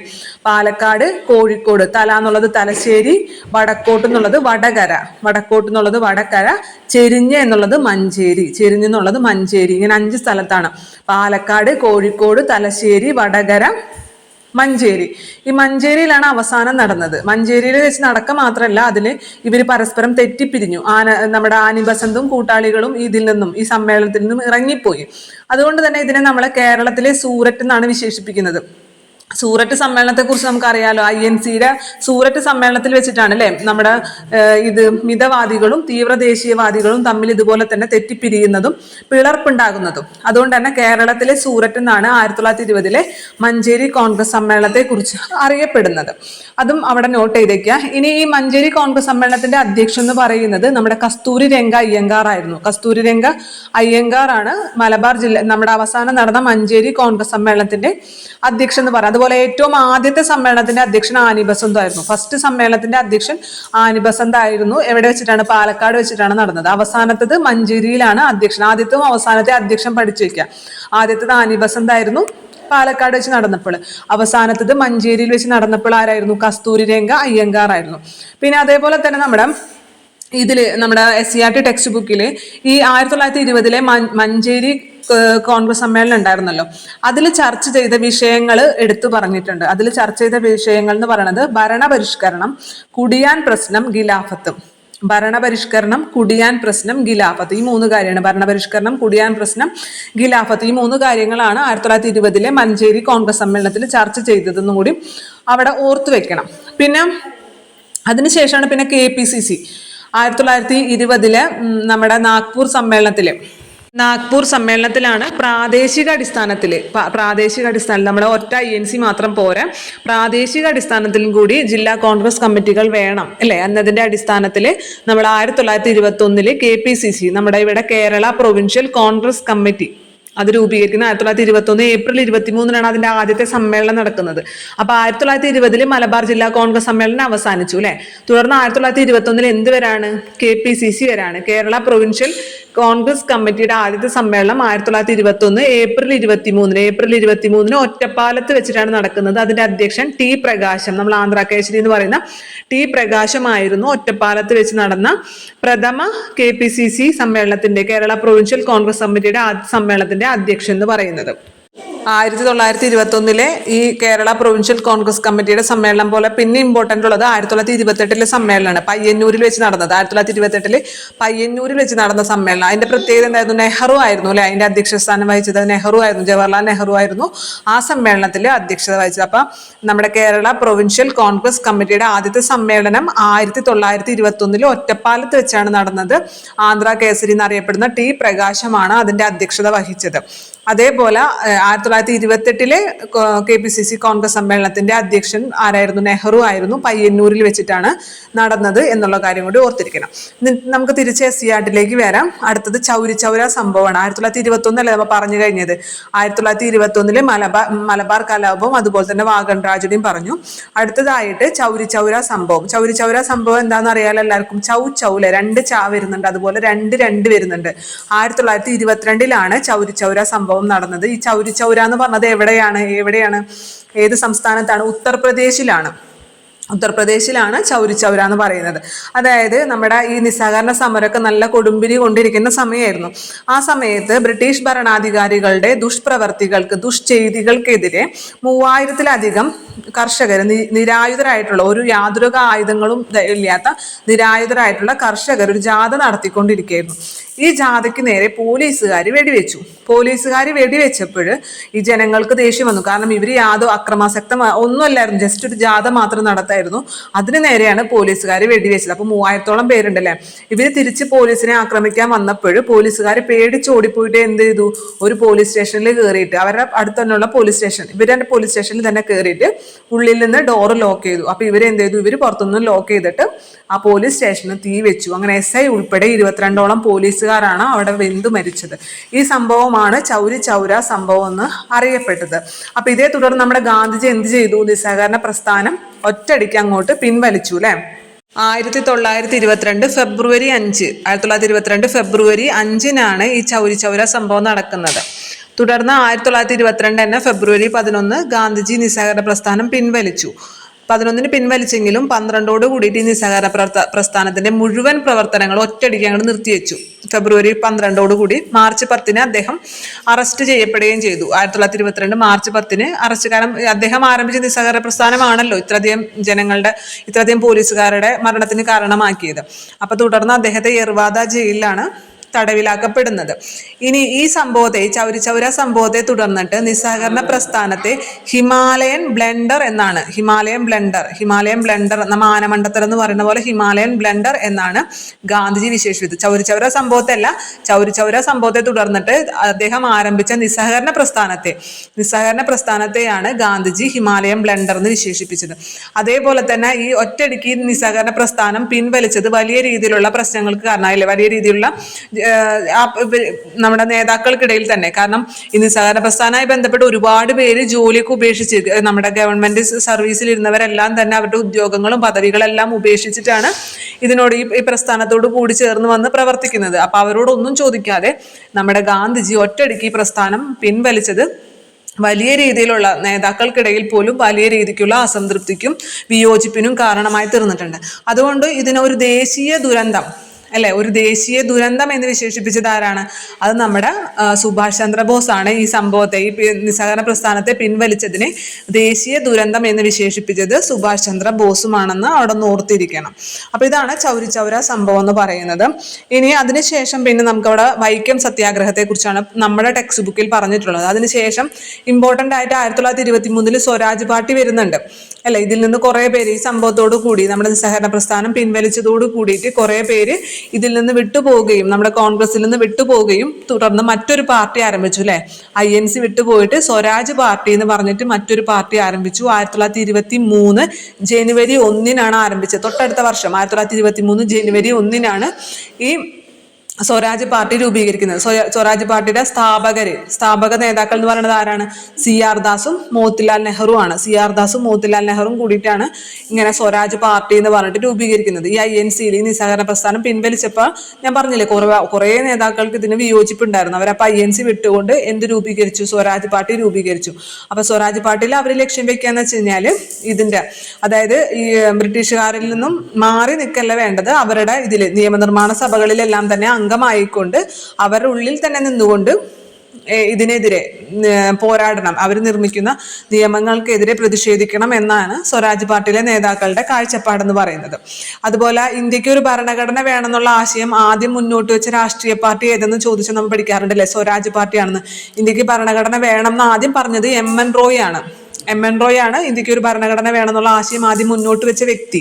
എന്നാൽ ഇന്ത്യക്ക് ഒരു ഭരണഘടന വേണം എന്ന ആശയം മുന്നോട്ട് വെച്ച ആദ്യത്തെ രാഷ്ട്രീയ പാർട്ടി എന്ന് പറയുന്നത് സ്വരാജ് പാർട്ടിയാണ്. നമ്മൾ മുമ്പ് പഠിച്ചിട്ടുണ്ട്. അപ്പൊ അത് നമ്മുടെ ടെക്സ്റ്റ് ബുക്കിൽ ഇല്ല, NCERT ഇല്ല. പിന്നെ അതിനുശേഷം നമ്മുടെ NCERT വൈക്കം സത്യാഗ്രഹത്തെ കുറിച്ചാണ് പറഞ്ഞിട്ടുള്ളത്. വൈക്കം സത്യാഗ്രഹം എന്താണെന്ന് എല്ലാവർക്കും അറിയാലോ. 1924 അല്ലെ വൈക്കം സത്യാഗ്രഹം. വൈക്കം സത്യാഗ്രഹം എന്ന് വെച്ചാൽ അയിത്തത്തിനെതിരെ നടന്നൊരു സമരമാണ്. അയിത്തത്തിനെതിരെ എന്ന് വെച്ചാൽ ക്ഷേത്രപ്രവേശനത്തിന് വേണ്ടിയിട്ടല്ല, പൊതുവഴിയിലൂടെ സഞ്ചാര സ്വാതന്ത്ര്യത്തിന് വേണ്ടിയിട്ട്. വൈക്കം എന്ന് പറഞ്ഞത് ഒരു ശിവക്ഷേത്രമാണ്. ആ ശിവക്ഷേത്രത്തിന്റെ ചുറ്റുമുള്ള വഴിയിലൂടെ, മതിൽക്കെട്ടിന് പുറത്തുള്ള വഴിയിലൂടെ ആർക്കാണ്? താഴ്ന്ന ജാതിയിൽപ്പെട്ടവർക്ക്, അന്യമതസ്ഥർക്ക് ഒരു യാതൊരു പ്രശ്നവും. അതായത് മുസ്ലിം വിഭാഗത്തിലോ ക്രിസ്ത്യൻ മതവിഭാഗത്തിലോ പെട്ടവർക്ക് നടക്കുന്നത് കൊണ്ട് യാതൊരു പ്രശ്നവും. പക്ഷെ താഴ്ന്ന ജാതിയിൽപ്പെട്ടവർക്ക് ആ വഴിയിലൂടെ നടക്കാനുള്ള അവകാശം ഉണ്ടായിരുന്നില്ല. അതിനെതിരെ നടന്ന സമരമാണ് വൈക്കം സത്യാഗ്രഹം. അപ്പൊ PSC എപ്പോഴും തെറ്റിക്കാൻ വേണ്ടിയിട്ട് ആ സ്റ്റേറ്റ്മെന്റ് തരാറുണ്ട്. എന്ത് തരാറുണ്ട്? ക്ഷേത്രപ്രവേശനവുമായി ബന്ധപ്പെട്ടതാന്ന് പറഞ്ഞു തരും. ഒരിക്കലും ക്ഷേത്രപ്രവേശനവുമായി ബന്ധപ്പെട്ടല്ല, സഞ്ചാര സ്വാതന്ത്ര്യത്തിന് വേണ്ടി നടന്നതാണ്, അല്ലെങ്കിൽ അയിത്താചരണത്തിനെതിരെ നടന്ന ഒരു സമരമാണ് വൈക്കം സത്യാഗ്രഹം എന്ന് പറയുന്നത്. വൈക്കം സത്യാഗ്രഹം എന്ന് പറയുന്നത് PSCക്ക് വളരെ ഇഷ്ടപ്പെട്ട ഒരു ടോപ്പിക്കാണ് അല്ലേ. ഒട്ടുമിക്ക എല്ലാ PSC എക്സാമിലും ഇതിൽ നിന്നൊരു ചോദ്യം ഉണ്ടാവാറുണ്ട്. ഇപ്പൊ ഈ കഴിഞ്ഞ സെക്രട്ടേറിയറ്റ് അസിസ്റ്റന്റ് പ്രിലിംസിന്റെ phase 1-ലും വൈക്കം സത്യാഗ്രഹവുമായി ബന്ധപ്പെട്ടൊരു ചോദ്യം ഉണ്ടായിരുന്നു. താഴെ തന്നിരിക്കുന്നവയിൽ വൈക്കം സത്യാഗ്രഹവുമായി ബന്ധമില്ലാത്ത വ്യക്തി ആര് എന്നൊരു ചോദ്യം ഉണ്ടായിരുന്നു അല്ലെ. ബന്ധപ്പെട്ടവർ ആരൊക്കെയാണെന്നുള്ളൊരു ചോദ്യം ഉണ്ടായിരുന്നു. അപ്പൊ നമുക്ക് നന്നായി തന്നെ പഠിക്കാം. വൈക്കം സത്യാഗ്രഹം 1924 എല്ലാവർക്കും അറിയായിരിക്കും അല്ലെ. 1924 വൈക്കം സത്യാഗ്രഹം. പക്ഷെ അതിന് മുമ്പായിട്ട് ഒരു പ്രമേയം INC-യിൽ അവതരിപ്പിച്ചിട്ടുണ്ടായിരുന്നു അല്ലെ. എന്ത് പ്രമേയമാണ് അവതരിപ്പിച്ചത്? അയിത്തത്തിനെതിരായിട്ടുള്ള ഒരു പ്രമേയം. 1923 കാക്കിനാട സമ്മേളനത്തിൽ TK മാധവനാണ് ഈ പ്രമേയം അവതരിപ്പിച്ചത്. TK മാധവൻ, ആ പേര് വളരെ ഇമ്പോർട്ടൻ്റ് ആണ്. വൈക്കം സത്യാഗ്രഹവുമായി ബന്ധപ്പെട്ട ഏറ്റവും പ്രധാനപ്പെട്ട ഒരു നേതാവാണ് TK മാധവൻ എന്നുള്ളത്. അദ്ദേഹം ഈ വൈക്കം സത്യാഗ്രഹത്തിന് മുമ്പായിട്ട് 1923 കാക്കിനാട സമ്മേളനത്തിൽ അയിത്തത്തിനെതിരായിട്ടൊരു പ്രമേയം അവതരിപ്പിച്ചിട്ടുണ്ടായിരുന്നു. പിന്നെ അതേപോലെ തന്നെ നമ്മുടെ SCERT ടെക്സ്റ്റിൽ പറയുകയാണെങ്കിൽ പിന്നെ അതിലെടുത്ത് പറഞ്ഞിട്ടുള്ള കാര്യം സവർണ ജാഥനെ കുറിച്ചിട്ടാണ്. അതായത് വൈക്കം സത്യാഗ്രഹവുമായി ബന്ധപ്പെട്ട് സവർണ ജാഥ നടത്തിയത് മന്നത്ത് പത്മനാഭനാണ്. ഈ വൈക്കം സത്യാഗ്രഹത്തിന് പൂർണ്ണ പിന്തുണ പ്രഖ്യാപിച്ചുകൊണ്ട് സവർണ വിഭാഗത്തിൽപ്പെട്ടവർ നടത്തിയൊരു ജാഥയാണ് സവർണ ജാഥ എന്ന് പറയുന്നത്. അതിന് നേതൃത്വം നൽകിയത് മന്നത്ത് പത്മനാഭനാണ്. മന്നത്ത് പത്മനാഭൻ ഇത്തരത്തിലൊരു സവർണ ജാഥ നടത്തിയത് ഗാന്ധിജിയുടെ നിർദ്ദേശപ്രകാരം തന്നെയാണ്. ഇനി എന്നാണ് സവർണ ജാഥ നടത്തിയതെന്ന് ചോദിച്ചു കഴിഞ്ഞാൽ 1924 നവംബർ 1 നമ്മുടെ കേരളപ്പിറവി ദിവസം അല്ലേ. പക്ഷെ അന്ന് കേരളം പിറന്നിട്ടില്ല. നമുക്ക് കേരളപ്പിറവി എന്ന് പറയുന്നത് 1956 നവംബർ 1 ശേഷമാണ് അല്ലെ. നമുക്ക് പക്ഷെ അങ്ങനെ ഓർത്തിരിക്കാം. 1924 നവംബർ 1 മന്നത്ത് പത്മനാഭൻ സവർണ ജാഥ നടത്തിയത്. എവിടെ നിന്ന് എവിടേക്കാണ് സവർണ ജാഥ നടത്തിയതെന്ന് വെച്ചാൽ വൈക്കത്തിന്റെ ക്ഷേത്രം നടയിൽ നിന്നും തിരുവനന്തപുരം വരെയാണ് സവർണ ജാഥ നടത്തിയത്. വൈക്കം ക്ഷേത്ര നടയിൽ നിന്നും തിരുവനന്തപുരം വരെയാണ് സവർണ ജാഥ നടത്തിയത്.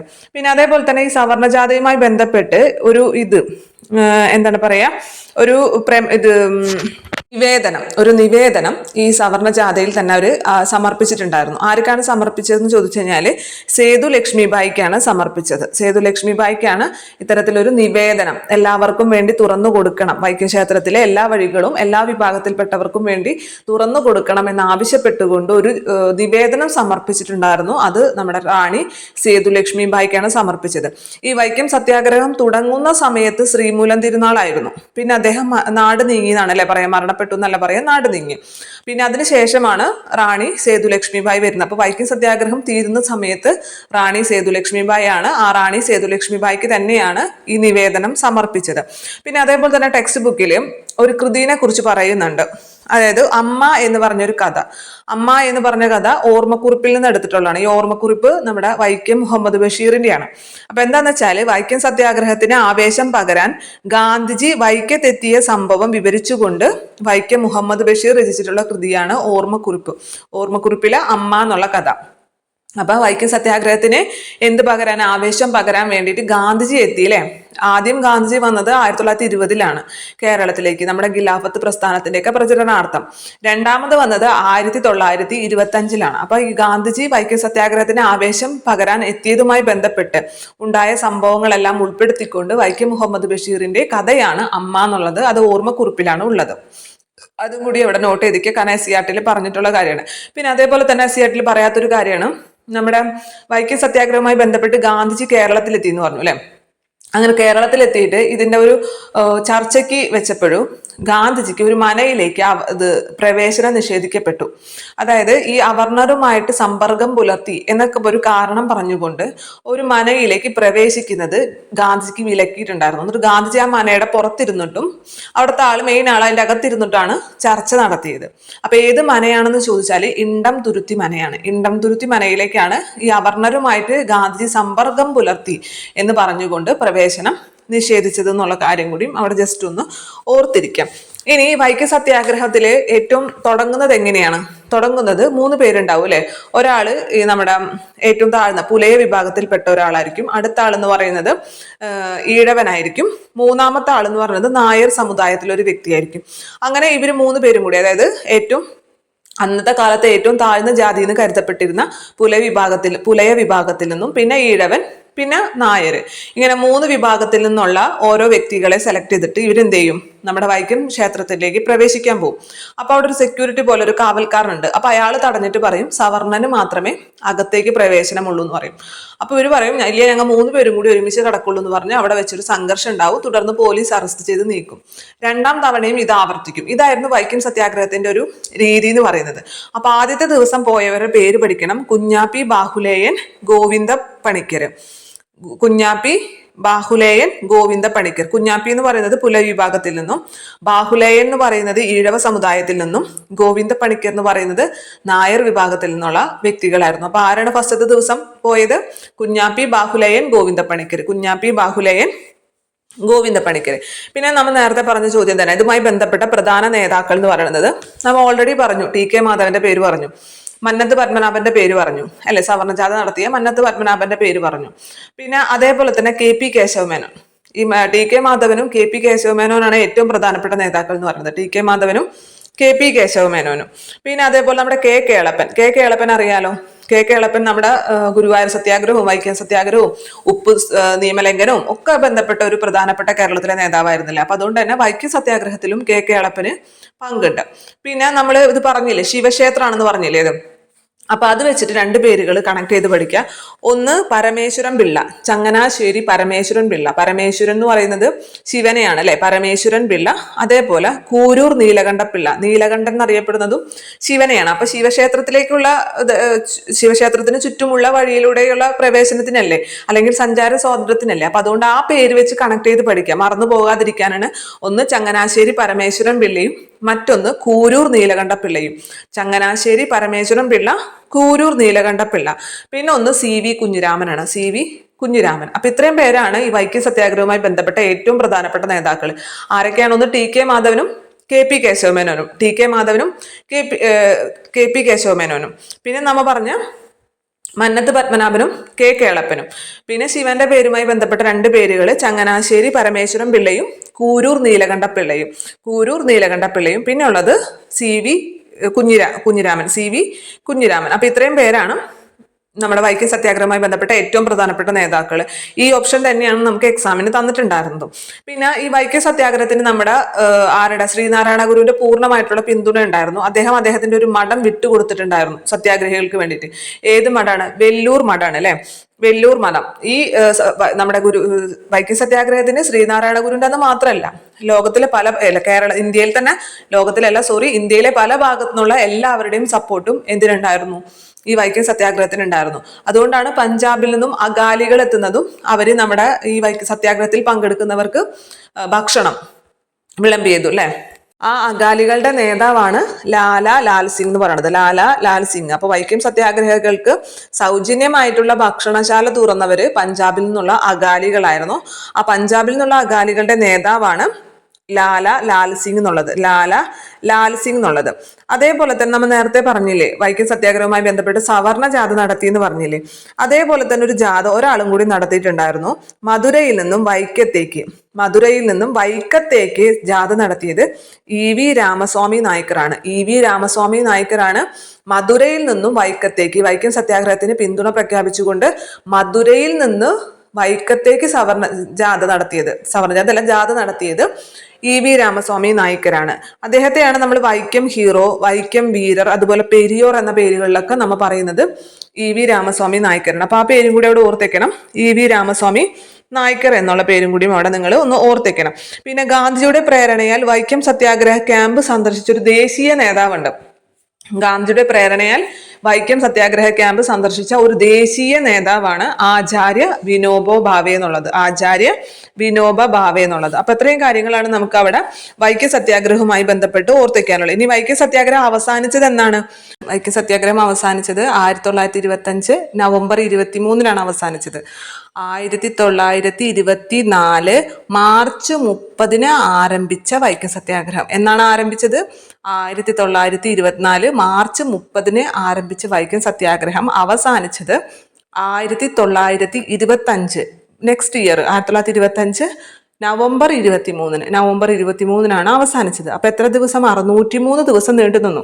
603 ദിവസം നീണ്ടുനിന്ന സത്യാഗ്രഹമാണ് വൈക്കം സത്യാഗ്രഹം. തുടർന്ന് നമ്മുടെ വൈക്കം ക്ഷേത്രത്തിന്റെ കിഴക്കേ നട ഒഴികെ ബാക്കി എല്ലാ വഴികളും എല്ലാവർക്കും വേണ്ടി തുറന്നു കൊടുക്കുകയാണ് ഉണ്ടായത്. അപ്പൊ ഇതൊരു വിജയമായിരുന്നു അല്ലെ. വൈക്കം സത്യാഗ്രഹം എന്ന് പറയുന്നത് ഒരു വിജയമായിരുന്നു. അപ്പൊ ഈ വിജയത്തെ നമ്മുടെ ഗാന്ധിജി വിശേഷിപ്പിച്ചത്, വൈക്കം സത്യാഗ്രഹത്തിന്റെ വിജയത്തെ സ്വാതന്ത്ര്യത്തിന്റെ അടിസ്ഥാന തത്വം എന്നാണ് ഗാന്ധിജി വിശേഷിപ്പിച്ചത്. വൈക്കം സത്യാഗ്രഹത്തിന്റെ വിജയത്തെ സ്വാതന്ത്ര്യത്തിന്റെ അടിസ്ഥാന തത്വം എന്നാണ് ഗാന്ധിജി വിശേഷിപ്പിച്ചത്. അപ്പം വൈക്കം സത്യാഗ്രഹവുമായി ബന്ധപ്പെട്ടിട്ട് ബന്ധപ്പെട്ട വ്യക്തികളുടെ പേര് കറക്റ്റായിട്ട് ഓർത്തിരിക്കുക. ആരൊക്കെയാണ്? TK മാധവനും KP കേശവമേനോനുണ്ട്, മന്നത്ത് പത്മനാഭനും കെ കേളപ്പനുണ്ട്, പിന്നെ ചങ്ങനാശ്ശേരി പരമേശ്വരൻ പിള്ളയും കൂരൂർ നീലകണ്ഠ പിള്ളയുമുണ്ട്, പിന്നെ CV കുഞ്ഞിരാമൻ. പിന്നെ നമ്മുടെ ഗാന്ധിജിയുടെ നിർദ്ദേശപ്രകാരം വൈക്കം സത്യാഗ്രഹത്തിന്റെ ക്യാമ്പ് സന്ദർശിച്ച ദേശീയ നേതാവാണ് ആചാര്യ വിനോബ ഭാവെ എന്നുള്ളത്. 2 പേര് ജാഥ നടത്തിയിട്ടുണ്ടായിരുന്നു. സവർണ ജാഥ നടത്തിയത് നമ്മുടെ മന്നത്ത് പത്മനാഭനാണ്. വൈക്കം മുതൽ തിരുവനന്തപുരമാണ് നടത്തിയത്. പിന്നെ മധുരയിൽ നിന്നും തിരുവനന്തപുരത്തേക്ക് ജാഥ നടത്തിയത് EV രാമസ്വാമി നായ്ക്കരാണ്. അതേപോലെ വൈക്കം സത്യാഗ്രഹത്തിന് സൗജന്യ ഭക്ഷണശാല തുറന്നത് പഞ്ചാബിൽ നിന്നുള്ള അകാലികളായിരുന്നു. അവരുടെ നേതാവ് എന്ന് പറയുന്നത് ലാൽ സിംഗ് ആണ്. പിന്നെ അതേപോലെ തന്നെ ഒരു നിവേദനം സമർപ്പിച്ചിട്ടുണ്ടായിരുന്നു അല്ലെ. വൈക്കം മെമ്മോറിയൽ എന്നാണ് ആ നിവേദനത്തെ പറയുക. വൈക്കം മെമ്മോറിയൽ അത് സമർപ്പിച്ചത് തിരുവിതാംകൂർ ഭരണാധികാരിയായിട്ടുള്ള സേതു ലക്ഷ്മിബായിക്കാണ് സമർപ്പിച്ചത്. വൈക്കം മെമ്മോറിയൽ സമർപ്പിച്ചത് സേതു ലക്ഷ്മിബായിക്കാണ് സമർപ്പിച്ചത്. വൈക്കം സത്യാഗ്രഹം തുടങ്ങുന്ന സമയത്ത് ശ്രീമൂലം തിരുനാളും എന്നാൽ അവസാനിക്കുന്ന സമയത്ത് സേതു ലക്ഷ്മിബായി ആയിരുന്നു. ആദ്യത്തെ ദിവസം സത്യാഗ്രഹത്തിന് നേതൃത്വം നൽകിയ 3 വ്യക്തികളുണ്ടല്ലോ, അതാരൊക്കെയാണ്? കുഞ്ഞാപ്പി, ബാഹുലേയൻ, ഗോവിന്ദ പണിക്കര് ആയിരുന്നു. അപ്പൊ ഇത്രയും കാര്യങ്ങൾ നമുക്കിവിടെ വൈക്കം സത്യാഗ്രഹവുമായി ബന്ധപ്പെട്ട് ഓർത്ത് വെക്കണം.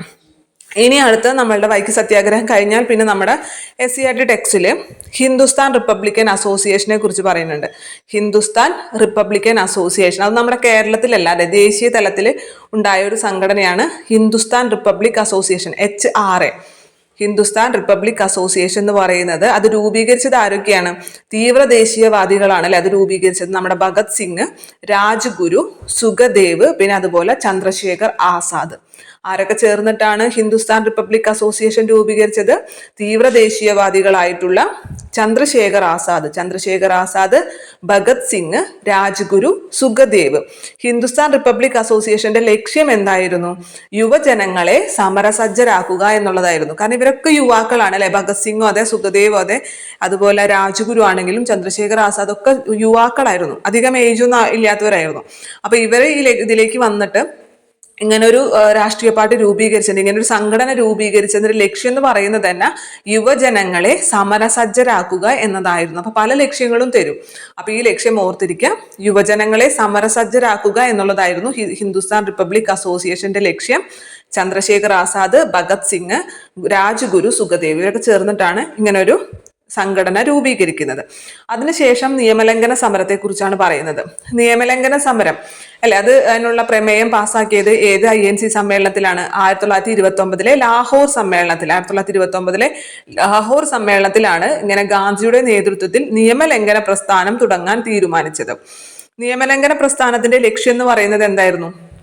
എല്ലാ നിയമങ്ങളും അല്ലെ, ബ്രിട്ടീഷ് നമ്മളെ ജനങ്ങൾക്ക് എതിരെ കൊണ്ടുവരുന്ന നിയമങ്ങളെ ലംഘിക്കുക അല്ലെ, നിയമലംഘനം.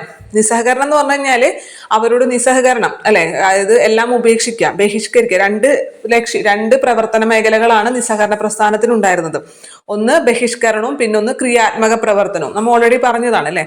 നിയമലംഘനം എന്ന് പറയുമ്പോൾ ബ്രിട്ടീഷ് നിയമങ്ങളെ ലംഘിക്കുക എന്നുള്ളതായിരുന്നു. എങ്ങനെയുള്ള നിയമങ്ങള്? ജനവിരുദ്ധമായിട്ടുള്ള ബ്രിട്ടീഷ്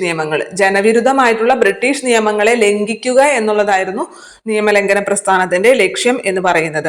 ഇതിനും ഓരോ ഭാഗത്തും ഓരോ വ്യക്തികളായിരിക്കും നേതൃത്വം നൽകിയിട്ടുണ്ടാവുക അല്ലെ. എല്ലായിടത്തും ഗാന്ധിക്ക് പോയിട്ട് നേതൃത്വം നൽകാൻ പറ്റില്ലല്ലോ.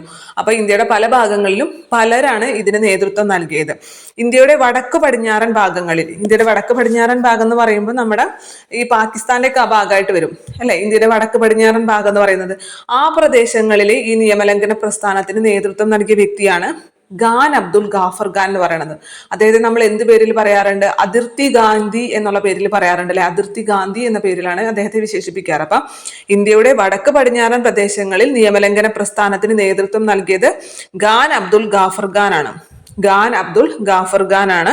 ഇന്ത്യയുടെ വടക്ക് പടിഞ്ഞാറൻ പ്രദേശങ്ങളിൽ നിയമലംഘന പ്രസ്ഥാനത്തിന് നേതൃത്വം നൽകിയത്. അദ്ദേഹത്തെ നമ്മൾ അതിർത്തി ഗാന്ധി എന്ന് വിശേഷിപ്പിക്കുന്നു. അതേപോലെ നിയമലംഘന പ്രസ്ഥാനത്തിന് വനിതകൾക്ക് നേതൃത്വം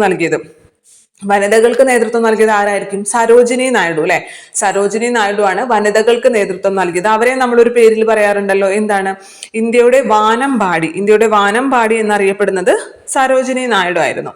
ഇനി ഈ നിയമലംഘന പ്രസ്ഥാനത്തിന്റെ തന്നെ ഒരു ഭാഗമായിട്ടാണ് ഉപ്പ് നിയമലംഘനം വരുന്നത് അല്ലെ. കാരണം ഉപ്പ് കുറുക്കുന്നതിന് വൻതോതിലുള്ള നികുതി ആര് ഏർപ്പാടാക്കി?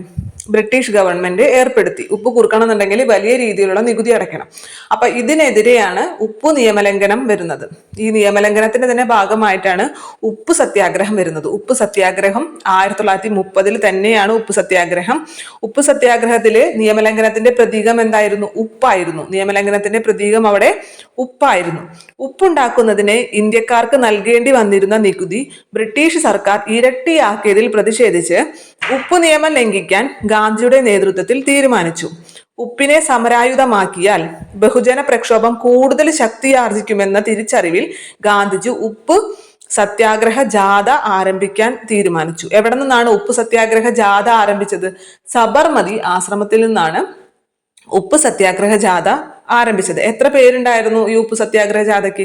78 പേരാണ് ഉണ്ടായിരുന്നത്. അപ്പൊ ഈ 72 പേരും 78 പേരും മിക്കവർക്കും തെറ്റും. കാരണം നമ്മൾ ആദ്യത്തെ INC സമ്മേളനത്തിൽ 72 പേര് പങ്കെടുത്തിരുന്നു എന്ന് പഠിക്കുന്നുണ്ട്. ഫസ്റ്റ് INC മീറ്റിംഗിൽ 72 പേരാണ് പങ്കെടുത്തിരുന്നത്. അതേപോലെ ദണ്ഡി യാത്രയിൽ ഗാന്ധിയോടൊപ്പം പങ്കെടുത്തത് 78 പേരാണ്. അപ്പൊ ഇത് അങ്ങോട്ടും ഇങ്ങോട്ടും മാറിപ്പോകരുത്. ദണ്ഡി എന്ന് പറയുമ്പോൾ ഒരു 8 എന്ന് പറയുന്ന ഒരു ഇതില്ലേ, ദണ്ഡി 8. അപ്പൊ അതുകൊണ്ട് തന്നെ 78 പേരാണ് ദണ്ഡി യാത്രയിൽ ഗാന്ധിയോടൊപ്പം പങ്കെടുത്തത്. INCയുടെ ആദ്യത്തെ മീറ്റിംഗിലാണ് 72 പേര് പങ്കെടുത്തത്. 375 കിലോമീറ്റർ കാൽനടയായി സന്ദർശിച്ച് ഗാന്ധിജിയും അനുയായികളും ദണ്ഡി കടപ്പുറത്തെത്തി. ഒരു പിടി ഉപ്പ് ശേഖരിച്ചുകൊണ്ട് നിയമലംഘന പ്രക്ഷോഭത്തിന് അവർ തുടക്കം കുറിച്ചു. അപ്പൊ എത്ര കിലോമീറ്റർ ആണ് സഞ്ചരിച്ചത്? കുറച്ചൊന്നും ദൂരമല്ല, 375 കിലോമീറ്റർ ആണ് അവർ സഞ്ചരിച്ചത്. 375 കിലോമീറ്റർ കാൽനടയായിട്ട് സഞ്ചരിച്ചുകൊണ്ടാണ് അവര് ദണ്ഡി കടപ്പുറത്തെത്തിയത്. ഒരു പിടി ഉപ്പ് ശേഖരിച്ചുകൊണ്ട് നിയമലംഘന പ്രക്ഷോഭത്തിന് അവർ തുടക്കം കുറിച്ചു. ആ ഡേറ്റും പഠിക്കണം.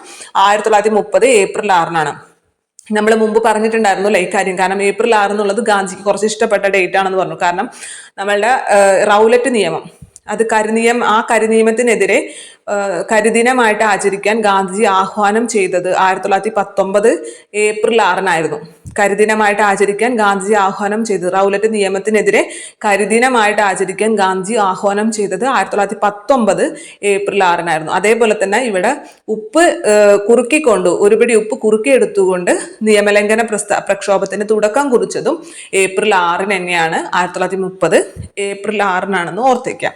അതേപോലെ തന്നെ ഈ ദണ്ഡി യാത്രയോടനുബന്ധിച്ച് ഗാന്ധി പറഞ്ഞ കുറച്ച് കുറച്ച് വരികളുണ്ട്. അതും കൂടി ഒന്ന് ശ്രദ്ധിച്ചു വെക്കണം. ഒന്നുകിൽ ലക്ഷ്യം നേടി ഞാൻ തിരിച്ചു വരും, പരാജയപ്പെട്ടാൽ ഞാൻ എൻ്റെ ജഡം സമുദ്രത്തിന് സംഭാവന നൽകും. എന്താണ് ഗാന്ധിജി പറഞ്ഞത്? ഒന്നുകിൽ ലക്ഷ്യം നേടി ഞാൻ തിരിച്ചു വരും, പരാജയപ്പെട്ടാലോ ഞാൻ എൻ്റെ ജഡം സമുദ്രത്തിന് സംഭാവന നൽകും. ഇങ്ങനെ പറഞ്ഞത് ഗാന്ധിജിയാണ്. ദണ്ഡി യാത്രയോടനുബന്ധിച്ച് സമരപ്രഖ്യാപനത്തിലാണ് ഗാന്ധിജി ഇങ്ങനെ പറഞ്ഞത്. ഇനി ഉപ്പ് സത്യാഗ്രഹത്തെ തുടർന്ന് ബ്രിട്ടീഷ് ഗവൺമെന്റ് അറസ്റ്റ് ചെയ്ത പ്രമുഖർ ആരെന്ന് ചോദിച്ചു കഴിഞ്ഞാൽ ഒന്നാമത്തെ വ്യക്തി ഗാന്ധിജി തന്നെ, രണ്ടാമത്തത് നെഹ്റു, മൂന്നാമത്തത് സുഭാഷ് ചന്ദ്രബോസ് ആണ് അല്ലെ. നമ്മുടെ ദേശീയ പ്രസ്ഥാനത്തിലെ ഏറ്റവും ശക്തരായിട്ടുള്ള 3 നേതാക്കളെ ഈ ഉപ്പ് സത്യാഗ്രഹവുമായി ബന്ധപ്പെട്ട് അറസ്റ്റ് ചെയ്തിട്ടുണ്ടായിരുന്നു. ഗാന്ധിജിനെ, നെഹ്റുവിനെ, സുഭാഷ് ചന്ദ്രബോസിനെ. ഇതിനെക്കാട്ടും ഇമ്പോർട്ടൻ്റ് ആയിട്ട് PSC ചോദിക്കാറ് നമ്മുടെ കേരളത്തിലെ ഉപ്പ് സത്യാഗ്രഹത്തെ കുറിച്ചിട്ടാണ് അല്ലെ. കേരളത്തിലെ ഉപ്പ് സത്യാഗ്രഹം ആരംഭിച്ചത് 1930 ഏപ്രിൽ 13 അവിടെ ഗാന്ധിജി ഏപ്രിൽ 6 ഉപ്പ് കുറുക്കിയിട്ടുണ്ടായിരുന്നു അല്ലെ. ഉപ്പ് കുറുക്കി നിയമലംഘന പ്രസ്ഥാനത്തിന് തുടക്കം കുറിച്ചു അല്ലെ. പക്ഷെ നമ്മുടെ കേരളത്തിൽ ഉപ്പ് നിയമം ആരംഭിച്ചത്, ഉപ്പ് സത്യാഗ്രഹം ആരംഭിച്ചത് 1930 ഏപ്രിൽ 13 ഏപ്രിൽ 13 നമ്മുടെ ജാലിയൻവാലാബാഗ് കൂട്ടക്കൊല നടന്ന ഡേറ്റ് അല്ലെ. 1919 ഏപ്രിൽ 13 ജാലിയൻവാലാബാഗ് കൂട്ടക്കൊല നടന്നത്, ഏപ്രിൽ 13. അതേപോലെ നമ്മുടെ കേരളത്തില് ഉപ്പ് സത്യാഗ്രഹം ആരംഭിച്ചതും ഏപ്രിൽ 13 1930 ഏപ്രിൽ 13. നമ്മുടെ കേരളത്തിലെ ഉപ്പ് സത്യാഗ്രഹത്തിന്റെ മെയിൻ ആളാരായിരുന്നു? കേളപ്പനായിരുന്നു അല്ലെ. അതുകൊണ്ടാണ് അദ്ദേഹത്തെ കേരള ഗാന്ധി എന്ന് വിളിക്കുന്നത്. കേരളത്തിൽ ഉപ്പ് സത്യാഗ്രഹത്തിന് നേതൃത്വം നൽകിയത് കേളപ്പനായിരുന്നു. എന്നാൽ കേളപ്പൻ മാത്രമാണോ പങ്കെടുത്തിരുന്നത്? അല്ല അല്ലെ. കേളപ്പനോടൊപ്പം ഒരുപാട് പേര് പങ്കെടുത്തിട്ടുണ്ടായിരുന്നു. P. Krishnapillai, K. Kunjappa Nambiar, P. Keshava Nambiar, അതുപോലെ PC കുഞ്ഞിരാമൻ നമ്പ്യാർ, ഇവരൊക്കെ പങ്കെടുത്തിട്ടുണ്ടായിരുന്നു. അപ്പൊ ജസ്റ്റ് ആ പേരുകളൊന്ന് ശ്രദ്ധിച്ചാൽ മതി. ഈ നമ്പ്യാർ വരുന്ന 3 പേരുകളുണ്ട്. കുഞ്ഞപ്പ നമ്പ്യാര്, കേശവൻ നമ്പ്യാര്, കുഞ്ഞിരാമൻ നമ്പ്യാര്. കുഞ്ഞപ്പ നമ്പ്യാർ, കേശവൻ നമ്പ്യാർ, കുഞ്ഞിരാമൻ നമ്പ്യാർ, പിന്നെ P. കൃഷ്ണപിള്ള നമ്മുടെ ഗുരുവായൂർ സത്യാഗ്രഹത്തിലും ഇനി വരുന്നുണ്ട് അല്ലെ. ഗുരുവായൂരിൽ ചെന്നിട്ട് ഗുരുവായൂർ ക്ഷേത്രത്തിൽ മണി മുഴക്കിയ ആദ്യത്തെ അബ്രാഹ്മണനാണ് P. കൃഷ്ണപിള്ള എന്ന് പറയുന്നത്.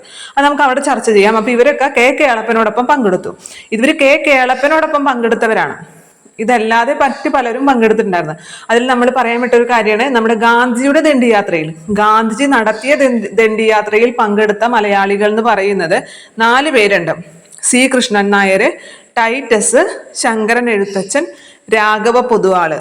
ഞാൻ ഇവരുടെ പേര് പഠിച്ചു വെക്കാൻ വേണ്ടി ഓർത്തു വെച്ചിരിക്കുന്നതെന്ന് വെച്ചാല്, ഇപ്പൊ ബ്രിട്ടീഷുകാർ അറസ്റ്റ് ചെയ്യാൻ വരുമല്ലോ ഉപ്പ് കുറുക്കുന്ന സമയത്ത്. അപ്പോൾ ഒരു ശങ്കയും കൂടാതെ വാളെടുത്ത് വീശാൻ നോക്കി. ഒരു ശങ്കയും കൂടാതെ വാളെടുത്ത് വീശാൻ നോക്കി. അപ്പൊ പെട്ടെന്ന് എന്താണ്, വാള് നല്ല ടൈറ്റ് ആണ്, ഊരാൻ കിട്ടുന്നില്ല അല്ലെ. വാള് നല്ല ടൈറ്റ് ആണ്.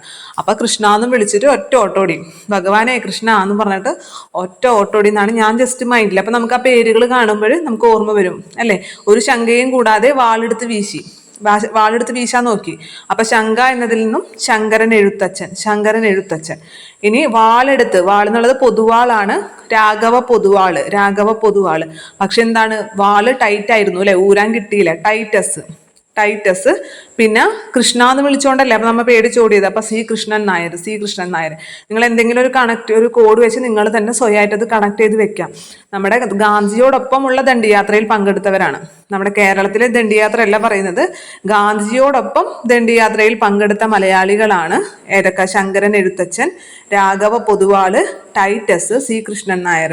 ശങ്കരൻ എഴുത്തച്ഛൻ, രാഘവ പൊതുവാള്, ടൈറ്റസ്, സി കൃഷ്ണൻ നായർ. ശങ്കരൻ എഴുത്തച്ഛൻ, രാഘവ പൊതുവാള്, വാളെടുത്തല്ലേ വീശിയത്, രാഘവ പൊതുവാള്. അപ്പൊ വാള് ടൈറ്റ് ആയിരുന്നു അല്ലെ, ടൈറ്റസ്. പിന്നെ കൃഷ്ണ എന്ന് വിളിച്ചുകൂടി, അപ്പൊ സി കൃഷ്ണൻ നായർ. ഇവരൊക്കെയാണ് ഗാന്ധിജിയോടൊപ്പം ദണ്ഡിയാത്രയിൽ പങ്കെടുത്ത മലയാളികൾ എന്ന് പറയുന്നത്. ഇനി കേരളത്തിലെ മെയിനായിട്ട് ഉപ്പു സത്യാഗ്രഹത്തിന്റെ പ്രധാന കേന്ദ്രം എന്ന് പറയുന്നത് എവിടെയായിരുന്നു? പയ്യന്നൂരായിരുന്നു അല്ലെ. പയ്യന്നൂരിലെ ഉളിയത്ത് കടവാണ് കേരളത്തിലെ ഉപ്പു സത്യാഗ്രഹത്തിന്റെ പ്രധാന കേന്ദ്രം എന്ന് പറയുന്നത്. ബാക്കി കോഴിക്കോടൊക്കെ ഉപ്പ് കുറുക്കിയിട്ടുണ്ട്, പക്ഷെ പ്രധാന കേന്ദ്രം ഏതെന്ന് ചോദിച്ചു കഴിഞ്ഞാൽ അത് പയ്യന്നൂരിലെ ഉളിയത്ത് കടവാണ്. അതുകൊണ്ട് തന്നെ ഈ പയ്യന്നൂരിനെ രണ്ടാം ബർദോളി എന്നാണ് വിശേഷിപ്പിക്കുന്നത്. ഈ പയ്യന്നൂരിലാണ് നമ്മുടെ കെ കേളപ്പൻ ഉപ്പ് കുറുക്കാൻ നേതൃത്വം നൽകിയത്. അപ്പൊ കേരളത്തിലെ കേരള ഗാന്ധി എന്നറിയപ്പെടുന്നത് കെ കേളപ്പനാണ്, കേരള ബർദോളി എന്നറിയപ്പെടുന്നത് പയ്യന്നൂരാണ്. കേരളത്തിലെ ഉപ്പു സത്യാഗ്രഹത്തിന് നേതൃത്വം നൽകിയത് കെ കേളപ്പനാണ്. അതുപോലെ കേരളത്തിലെ ഉപ്പു സത്യാഗ്രഹത്തിന്റെ ഏറ്റവും പ്രധാനപ്പെട്ട കേന്ദ്രം എന്ന് പറയുന്നത് പയ്യന്നൂരിലെ ഉളിയത്ത് കടവായിരുന്നു എന്നുള്ള കാര്യം കൂടി അവിടെ ഓർത്തിരിക്കാം. കെ കേളപ്പന്റെ നേതൃത്വത്തിൽ നടത്തിയ ഉപ്പു സത്യാഗ്രഹത്തിൽ 32 പേരാണ് പങ്കെടുത്തത്. ജസ്റ്റ് ഒന്ന് കേട്ടാൽ മതി. ഗാന്ധിയോടൊപ്പം 78 പേരാണ് അല്ലെ പങ്കെടുത്തത്. കെ കേളപ്പനോടൊപ്പം 32 പേരാണ് പങ്കെടുത്തത്. അതുപോലെ കോഴിക്കോട് ജില്ലയിലെ ഉപ്പ് സത്യാഗ്രഹത്തിന് നേതൃത്വം നൽകിയ പ്രധാന നേതാവ് ആരാണ്? കോഴിക്കോട് ജില്ലയിൽ ഉപ്പ് സത്യാഗ്രഹത്തിന് നേതൃത്വം നൽകിയ പ്രധാന നേതാവ് ചോദിച്ചിട്ടുണ്ട് മുമ്പ്, അബ്ദുൾ റഹ്മാനാണ്. മുഹമ്മദ് അബ്ദുൾ റഹ്മാനാണ് കോഴിക്കോട് ജില്ലയിലെ ഉപ്പ് സത്യാഗ്രഹത്തിന് നേതൃത്വം നൽകിയത്. ഇനി കേരളത്തിലെ ഉപ്പ് സത്യാഗ്രഹത്തിൽ ഉടനീളം ആലപിച്ച ഒരു ഗാനുണ്ട്. ഏത് ഗാനാണ്? വരിക വരിക സഹചര അല്ലെ. അപ്പൊ മറ്റോടത്തോ നമ്മുടെ ഈ ഗാന്ധിജിയുടെ ഉപ്പ് സത്യാഗ്രഹത്തില് അവർ ആലപിച്ചിരുന്ന ഗാനം ഏതായിരുന്നു? രഘുപതി രാഘവ രാജാറാം അല്ലെ. രഘുപതി രാഘവ രാജാറാം എന്നുള്ള സോങ് ആയിരുന്നു ഗാന്ധിജിയുടെ ഉപ്പു സത്യാഗ്രഹത്തിൽ ഉടനീളം ആലപിച്ചിരുന്നത്. എന്നാൽ കേരളത്തിലെ വരിക വരിക സഹചരയായിരുന്നു. ഈ വരിക വരിക സഹചര ആലപിച്ചത് അല്ലെങ്കിൽ എഴുതിയത് ആരാണ്? അംശി നാരായണപിള്ളയാണ് അല്ലെ. ഗാനം രചിച്ചത് അംശി നാരായണപിള്ളയാണ്. അതുപോലെ തന്നെ കെ കേളപ്പൻ അറസ്റ്റ് വരിച്ചപ്പോൾ ഈ ഉപ്പു സത്യാഗ്രഹത്തിന് നേതൃത്വം നൽകിയൊരു വ്യക്തിയുണ്ട്, മൊയ്യാരത്ത് ശങ്കരൻ. അതുകൊണ്ട് മൊയ്യാരത്ത് ശങ്കരനെ കേരളത്തിന്റെ ഉപ്പു സത്യാഗ്രഹത്തിന്റെ പൈലറ്റ് എന്നാണ് അറിയപ്പെടുന്നത്. മൊയ്യാരത്ത് ശങ്കരനാണ് കെ കേളപ്പൻ അറസ്റ്റ് വരിച്ചപ്പോൾ പിന്നെ കേരളത്തിലെ ഉപ്പു സത്യാഗ്രഹത്തിന് നേതൃത്വം നൽകിയത്. അതുകൊണ്ട് തന്നെ മൊയ്യാരത്ത് ശങ്കരനെ എന്തെന്നാണ് അറിയപ്പെടുന്നത്? കേരളത്തിന്റെ ഉപ്പു സത്യാഗ്രഹത്തിന്റെ പൈലറ്റ് എന്നാണ് അറിയപ്പെടുന്നത്. ഇനി കേരളത്തിലെ ഉപ്പു സത്യാഗ്രഹ സ്മാരകം സ്ഥിതി ചെയ്യുന്നത് ഉളിയത്ത് കടവാണ്. പയ്യന്നൂരിലെ ഉളിയത്ത് കടവിലാണ് ഉപ്പു സത്യാഗ്രഹ സ്മാരകം സ്ഥിതി ചെയ്യുന്നത്. അപ്പൊ ഇവിടെയും നമ്മൾ കൃത്യമായിട്ട് പഠിച്ചു വെക്കണം ആരൊക്കെയാണ് കേരളത്തിൽ ഉപ്പു സത്യാഗ്രഹത്തിലെ പ്രധാനപ്പെട്ട നേതാക്കൾ എന്ന് പറയുന്നത് കൃത്യമായി പഠിച്ചേക്കണം. കെ കേളപ്പൻ നമുക്കറിയാം, അതുപോലെ അബ്ദുൾ റഹ്മാൻ സാഹിബും നമുക്കറിയാം. കാരണം കോഴിക്കോട് അബ്ദുൾ റഹ്മാൻ സാഹിബാണ് നേതൃത്വം നൽകിയത്. അതേപോലെ തന്നെ പ്രധാനപ്പെട്ട വ്യക്തികളാണ് മൊയ്യാരത്ത് ശങ്കരൻ. കാരണം മൊയ്യാരത്ത് ശങ്കരനാണ് നമ്മുടെ കെ കേളപ്പൻ അറസ്റ്റ് വരിച്ചപ്പോഴും നേതൃത്വം നൽകിയത്. അതുകൊണ്ട് മൊയ്യാരത്ത് ശങ്കരൻ. പിന്നെ ഈ മൊയ്തു മൗലവി എന്നുള്ള പേരും കൂടി ഓർത്തുവരിക്കുക. കാരണം അത് നമ്മുടെ SCERT ടെക്സ്റ്റിൽ പറഞ്ഞിട്ടുണ്ട്, ഈ മൊയ്തു മൗലവി.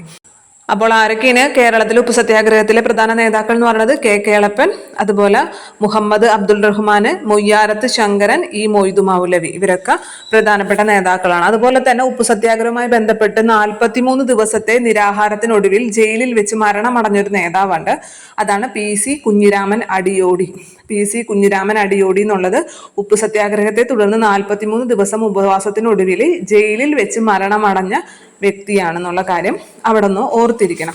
ഇനി ഇതിപ്പോ നമ്മ കേരളത്തിലെ കാര്യമല്ലേ പറഞ്ഞത്. ഇതുപോലെ കേരളത്തിലെ പോലെ തന്നെ നമ്മുടെ വടക്ക് കിഴക്കൻ സംസ്ഥാനങ്ങളുണ്ട് അല്ലെ. അതായത് നമ്മുടെ മണിപ്പൂർ, നാഗാലാൻഡ് എന്നീ പ്രദേശങ്ങളിൽ ഈ നിയമലംഘന പ്രസ്ഥാനത്തിന് നേതൃത്വം കൊടുത്ത വ്യക്തിയാണ് റാണി ഗെയ്ഡിൻ ലിയു അല്ലെ. 13 വയസ്സ് മാത്രം പ്രായമുള്ള ഒരു വ്യക്തിയായിരുന്നു, ഒരു പെൺകുട്ടിയായിരുന്നു റാണി ഗെയ്ഡിൻ ലിയു എന്ന് പറയുന്നത്. നമ്മുടെ ഇന്ത്യയുടെ ദേശീയ പ്രസ്ഥാനങ്ങളിൽ ആകൃഷ്ടയാവുകയും ഇന്ത്യയുടെ വടക്ക് കിഴക്കൻ ഭാഗത്തുള്ള മണിപ്പൂർ, നാഗാലാൻഡ് എന്നീ പ്രദേശങ്ങളിൽ നിയമലംഘന സമരത്തിൽ പങ്കാളിയാവുകയും ചെയ്ത വ്യക്തിയാണ് റാണി ഗെയ്ഡിൻ ലിയു എന്ന് പറയുന്നത്. അതുകൊണ്ട് റാണി ഗെയ്ഡിൻ ലിയുവെ നാഗന്മാരുടെ റാണി എന്ന് വിശേഷിപ്പിച്ചത് ആരാണ്? അത് നമ്മുടെ ജവഹർലാൽ നെഹ്റു ആണ് അങ്ങനെ വിശേഷിപ്പിച്ചത്. അപ്പൊ ഇത്രയും കാര്യങ്ങളൊക്കെ ഒന്ന് ഓർത്തിരിക്കണം. പിന്നെ അടുത്തത് നമുക്ക് ഗുരുവായൂർ സത്യാഗ്രഹമാണ്. 1930 ഉപ്പ് സത്യാഗ്രഹത്തിന് ശേഷം നമ്മുടെ SCERT പറഞ്ഞിട്ടുള്ളത് ഗുരുവായൂർ സത്യാഗ്രഹത്തെ കുറിച്ചിട്ടാണ്. ഗുരുവായൂർ സത്യാഗ്രഹവും വളരെയധികം ഇമ്പോർട്ടൻ്റ് ആണ്.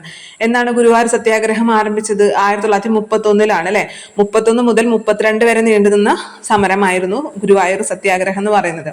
വൈക്കം സത്യാഗ്രഹം ഒരു വിജയമായിരുന്നു എങ്കിലും നമുക്ക് ഗുരുവായൂർ സത്യാഗ്രഹം ഒരു വിജയമായിരുന്നു എന്ന് പറയാൻ പറ്റില്ല. കാരണം ഗുരുവായൂർ ക്ഷേത്രത്തിലേക്കുള്ള പ്രവേശനത്തിന് അല്ലെ എല്ലാ ജാതിയിൽപ്പെട്ടവർക്കും ഒരു അയിത്തവുമില്ലാതെ എല്ലാ ജാതിയിൽപ്പെട്ടവർക്കും ഗുരുവായൂർ ക്ഷേത്രത്തിലേക്കുള്ള പ്രവേശനത്തിന് വേണ്ടിയിട്ടാണ് സത്യാഗ്രഹം നടന്നതെങ്കിൽ കൂടി അങ്ങനെ ഒരു വിളംബരം ഒന്നും ഉണ്ടായില്ല. പിന്നീട് ഒരുപാട് കാലങ്ങൾക്ക് ശേഷമാണ് ക്ഷേത്രപ്രവേശന വിളംബരമൊക്കെ പുറപ്പെടുവിക്കുന്നത്.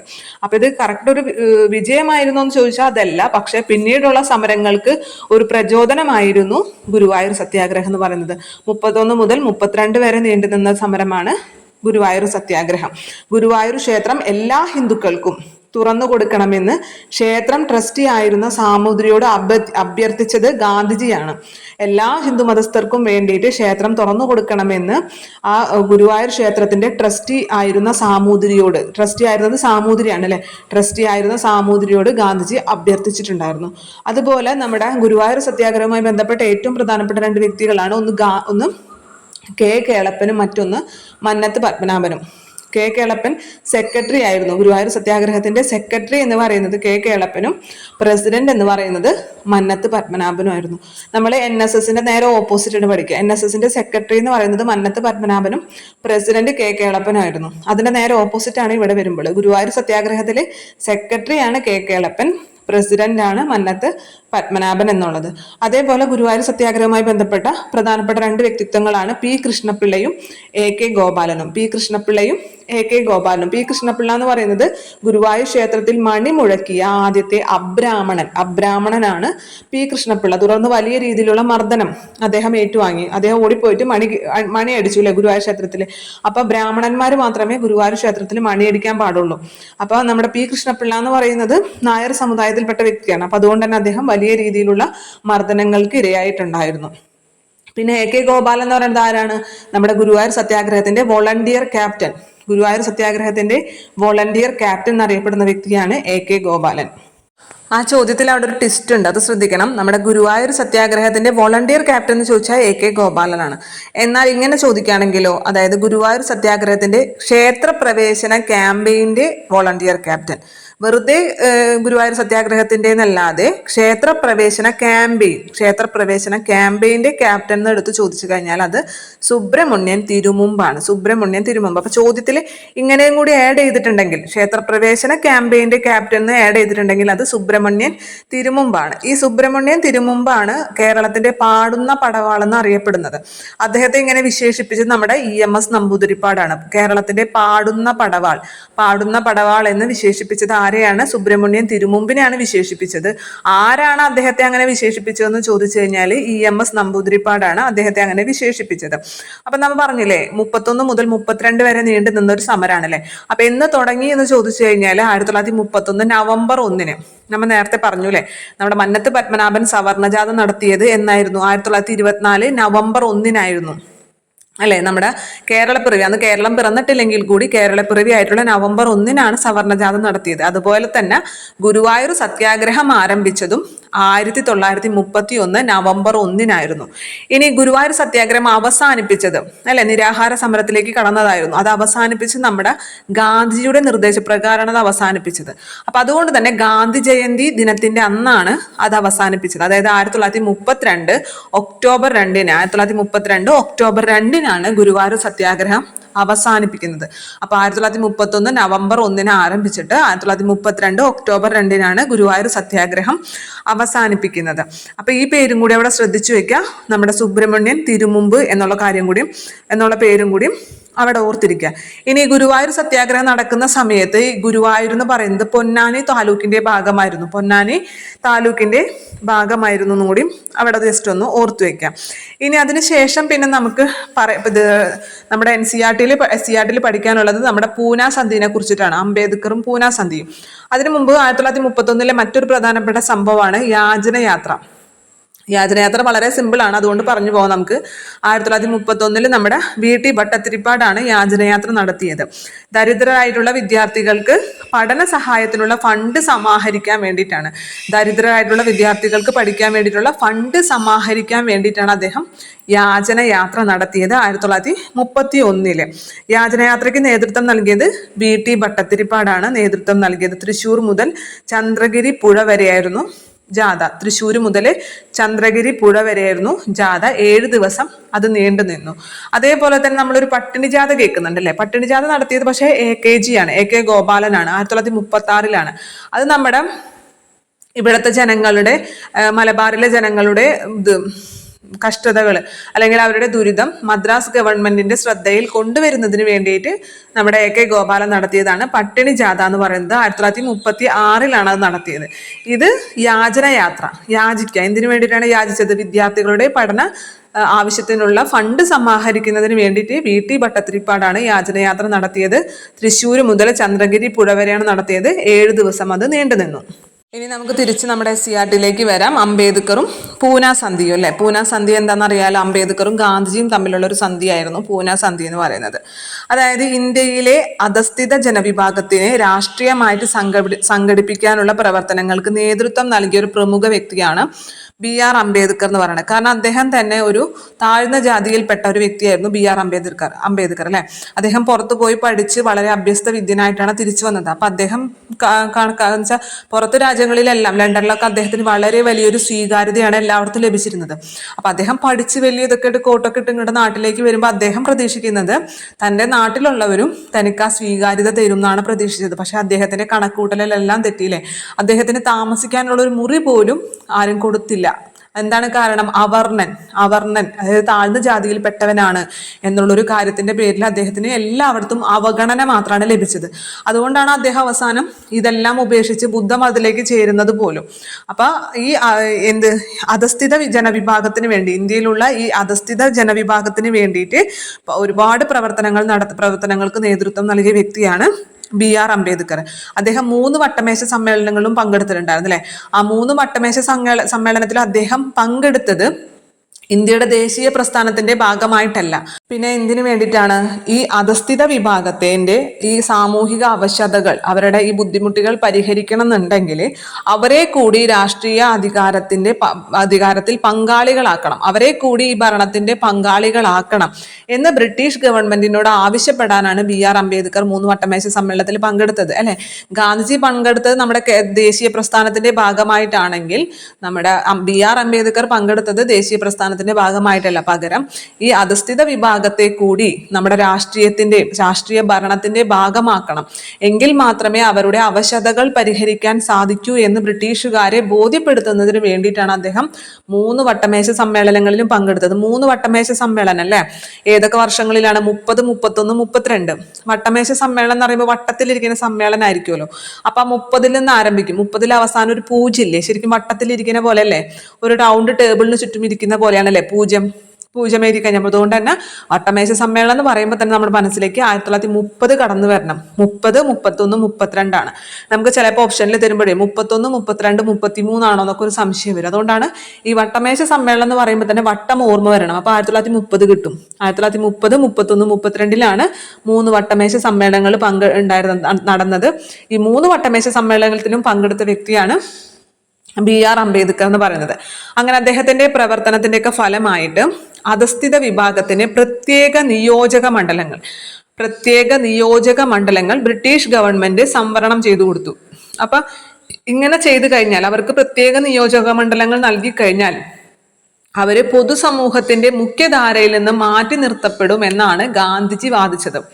ഇത്തരത്തിൽ ഒരു പ്രത്യേക സംവരണം, പ്രത്യേക നിയോജക മണ്ഡലങ്ങൾ നൽകി കഴിഞ്ഞാൽ ഈ അധസ്ഥിത വിഭാഗം നമ്മുടെ ഇതിന്റെ മുഖ്യധാരയിൽ നിന്നും, നമ്മുടെ സമൂഹത്തിന്റെ മുഖ്യധാരയിൽ നിന്നും മാറ്റി നിർത്തപ്പെടും എന്ന് പറഞ്ഞ നേതാവാണ് ഗാന്ധി. കാരണം അവർക്ക് ആ മേഖലയിൽ മാത്രമാവും, ആ പ്രദേശങ്ങളിൽ മാത്രമായിരിക്കും, ബാക്കിയുള്ള പ്രദേശങ്ങളിലേക്കൊന്നും തന്നെ അവർക്ക് അധികാരം ഉണ്ടാകില്ല, അവർ മുഖ്യധാരയിൽ നിന്ന് മാറ്റി നിർത്തപ്പെടും എന്ന് പറഞ്ഞ നേതാവാണ് ഗാന്ധി എന്ന് പറയുന്നത്. തുടർന്ന് ഗാന്ധിജി എന്ത് ചെയ്തു? ഇത്തരത്തിൽ നിയോജക മണ്ഡലം സംവരണം ഏർപ്പെടുത്തിയതിലെ പ്രതിഷേധിച്ചുകൊണ്ട് ഉപവാസം ആരംഭിച്ചു അല്ലെ. ഗാന്ധിയുടെ ഉപവാസത്തെ തുടർന്നാണ് നമ്മുടെ ഗാന്ധിജിയും അംബേദ്കറും തമ്മിൽ കൂടിക്കാഴ്ച നടത്തുന്നതും ഈ പ്രത്യേക നിയോജക മണ്ഡലങ്ങൾ ഉപേക്ഷിക്കാനും പകരം സംവരണ മണ്ഡലങ്ങളുടെ എണ്ണം വർദ്ധിപ്പിച്ച് അധസ്ഥിത വിഭാഗക്കാരുടെ പ്രശ്നങ്ങൾ പരിഹരിക്കാനും ധാരണയിലെത്തിയ സന്ധിയാണ് പൂനെ സന്ധി എന്നുള്ളത്. അപ്പൊ നമ്മുടെ അംബേദ്കർ എന്തിനു വേണ്ടിയാണ് പ്രയത്നിച്ചത്? ഈ പ്രശ്നങ്ങൾ, ഈ അധസ്ഥിത വിഭാഗത്തിന്റെ പ്രശ്നങ്ങൾ ബ്രിട്ടീഷുകാരെ ബോധ്യപ്പെടുത്തണം, അവരെ കൂടി രാഷ്ട്രീയ ഭരണത്തിന്റെ മുഖ്യധാരയിലേക്ക് കൊണ്ടുവരാണ് BR അംബേദ്കർ പരിശ്രമിച്ചത്. അങ്ങനെ അവർക്ക് അദ്ദേഹത്തിന്റെ പ്രയത്നത്തിന്റെ ഫലമായിട്ട് പ്രത്യേക നിയോജക മണ്ഡലങ്ങൾ സംവരണം ചെയ്തു കൊടുത്തു. അപ്പൊ ഗാന്ധിജി എന്ത് പറഞ്ഞു? ഇത്തരത്തിൽ പ്രത്യേക നിയോജക മണ്ഡലങ്ങൾ കൊടുത്തു കഴിഞ്ഞാൽ അവർ സമൂഹത്തിന്റെ മുഖ്യധാരയിൽ നിന്നും മാറ്റി നിർത്തപ്പെടും എന്ന് പറഞ്ഞുകൊണ്ട് അദ്ദേഹം ഉപവാസം ആരംഭിച്ചു. തുടർന്നാണ് ഗാന്ധിജിയും അംബേദ്കറും തമ്മിൽ കൂടിക്കാഴ്ച നടത്തുന്നതും ഈ പ്രത്യേക നിയോജക മണ്ഡലങ്ങൾ ഉപേക്ഷിക്കുകയും പകരം കൂടുതൽ സംവരണ മണ്ഡലങ്ങൾ ഏർപ്പാടാക്കുകയും ചെയ്തത്. ഈ സന്ധിയാണ് എന്തെന്നറിയപ്പെടുന്നത്? പൂനെ സന്ധി എന്ന് പറയുന്നത്. പൂനെ സന്ധി 1932-ലാണ്. 1932-ലാണ് പൂനെ സന്ധി എന്ന് പറയുന്നത്. ഇനി നമ്മുടെ ഗാന്ധിജി പങ്കെടുത്ത വട്ടമേശ സമ്മേളനം ഏതാണ്? ഗാന്ധിജി പങ്കെടുത്തത് 2ാമത്തെ വട്ടമേശ സമ്മേളനത്തിലാണ് അല്ലെ. ഗാന്ധി ഇർവിൻ പാക്ട് ഉടമ്പടി പ്രകാരം ഗാന്ധിജി 2ാം വട്ടമേശ സമ്മേളനത്തിലാണ് പങ്കെടുക്കുന്നത്.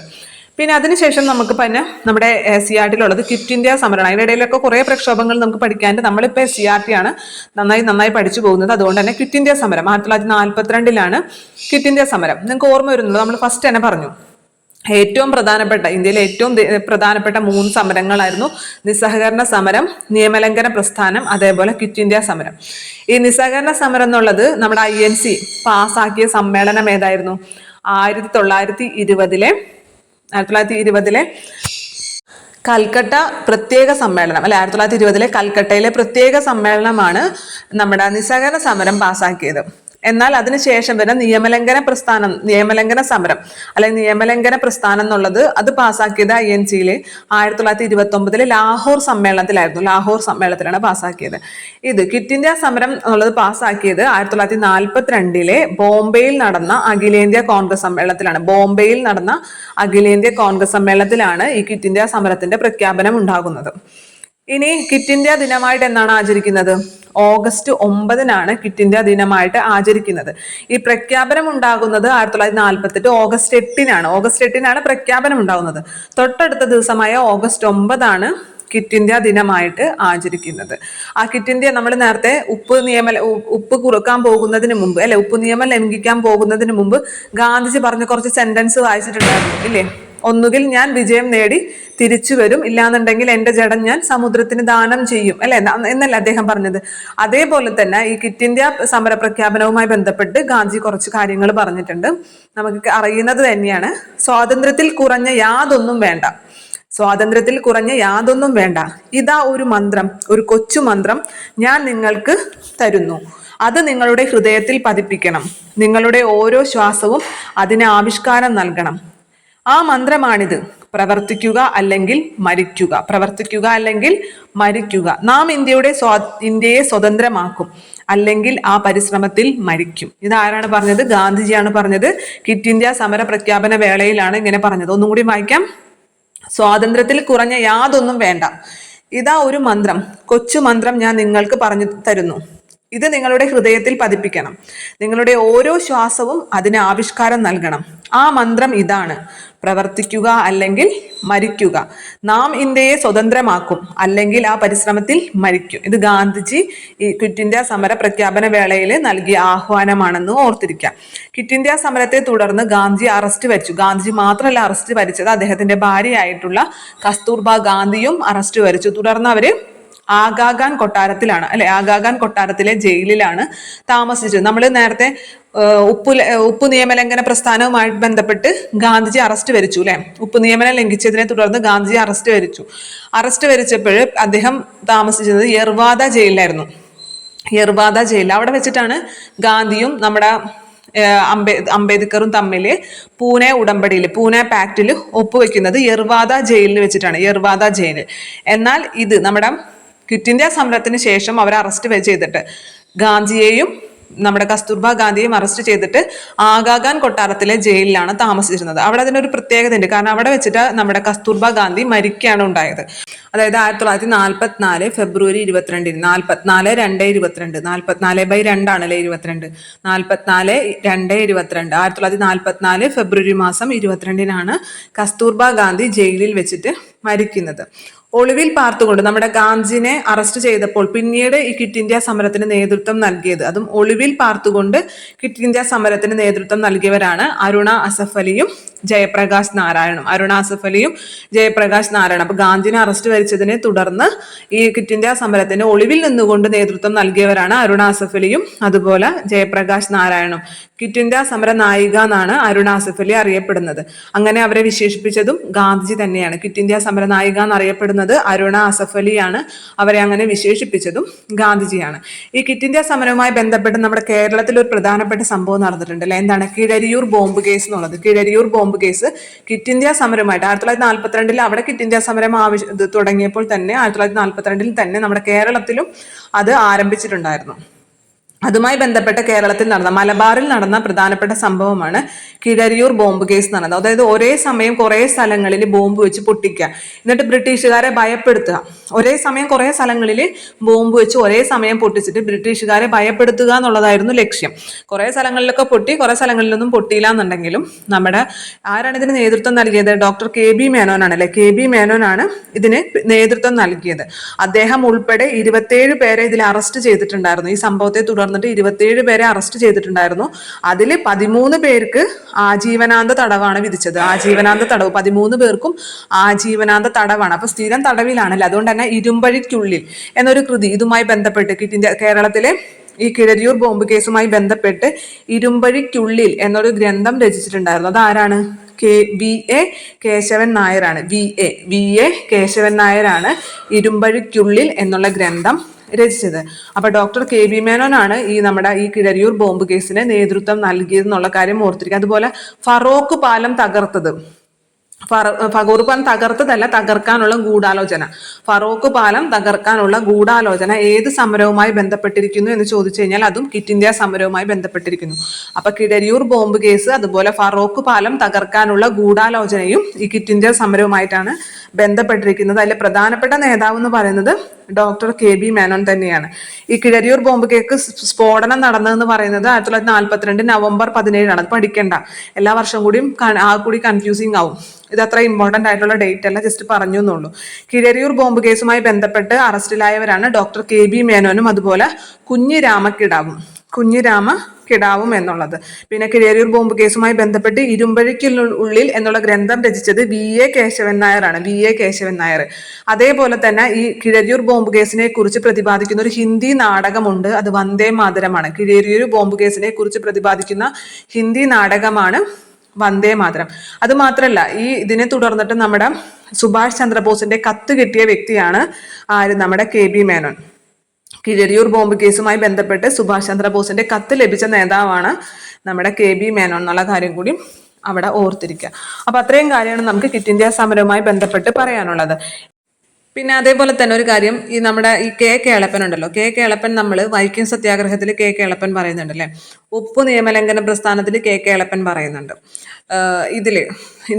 നമ്മുടെ ഗുരുവായൂർ സത്യാഗ്രഹത്തിൽ K കേളപ്പൻ പ്രധാനപ്പെട്ട നേതാവാണ്. അതേപോലെ തന്നെ നമ്മുടെ ക്വിറ്റ് ഇന്ത്യ സമരത്തിലും K കേളപ്പൻ. അപ്പം നമുക്കറിയാം കേരളത്തിന്റെ ദേശീയ പ്രസ്ഥാന ചരിത്രങ്ങളൊക്കെ നോക്കിക്കഴിഞ്ഞാൽ ഇവിടെ എല്ലായിടത്തും ആരുടെ സാന്നിധ്യം ഉണ്ട്? K കേളപ്പന്റെ സാന്നിധ്യമുണ്ട് അല്ലെ. അതായത് നമ്മുടെ വൈക്കം സത്യാഗ്രഹത്തിൽ K കേളപ്പൻ പങ്കെടുത്തിട്ടുണ്ടായിരുന്നു, ഗുരുവായൂർ സത്യാഗ്രഹത്തിൽ K കേളപ്പൻ പങ്കെടുത്തിട്ടുണ്ടായിരുന്നു, ഉപ്പ് നിയമലംഘനത്തിലും പങ്കെടുത്തിട്ടുണ്ടായിരുന്നു, ക്വിറ്റ് ഇന്ത്യ സമരത്തിലും കേരളത്തിലെ ക്വിറ്റ് ഇന്ത്യ സമരത്തിലും K കേളപ്പൻ പങ്കെടുത്തിട്ടുണ്ടായിരുന്നു.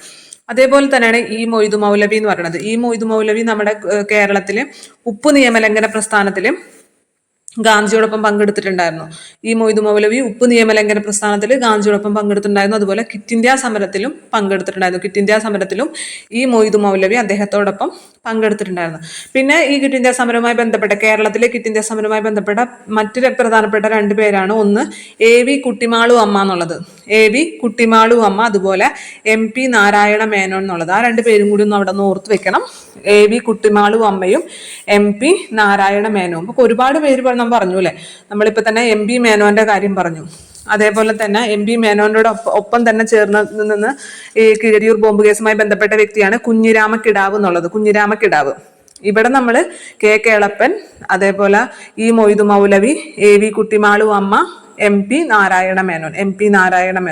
ഇനി ക്വിറ്റ് ഇന്ത്യ സമരം നമ്മുടെ കേരളത്തിൽ തുടങ്ങിയതെന്ന് പറഞ്ഞത് കേരളത്തിൽ ഹർത്താലോട് കൂടിയിട്ടാണ് ആരംഭിച്ചത്. അത് 1942 ഓഗസ്റ്റ് 9 തന്നെയാണ്. ഓഗസ്റ്റ് 9 നമ്മൾ ക്വിറ്റ് ഇന്ത്യ ദിനമായിട്ട് ആചരിച്ചത്. ഓഗസ്റ്റ് 8 പ്രഖ്യാപനമാണ് ഉണ്ടായത്. ഓഗസ്റ്റ് 9 നമ്മൾ ക്വിറ്റ് ഇന്ത്യ ദിനമായിട്ട് ആചരിച്ചു അല്ലെ. അതേ ദിവസം തന്നെ നമ്മുടെ കേരളത്തിൽ ഹർത്താലോട് കൂടി ക്വിറ്റ് ഇന്ത്യ സമരം ആരംഭിച്ചിട്ടുണ്ടായിരുന്നു. അടുത്തത് സുഭാഷ് ചന്ദ്രബോസിനെ കുറിച്ചാണ് പറയുന്നത്. സുഭാഷ് ചന്ദ്രബോസ് എന്ന് കേൾക്കുമ്പോൾ തന്നെ നമുക്ക് എന്താണ് ഓർമ്മ വരാ?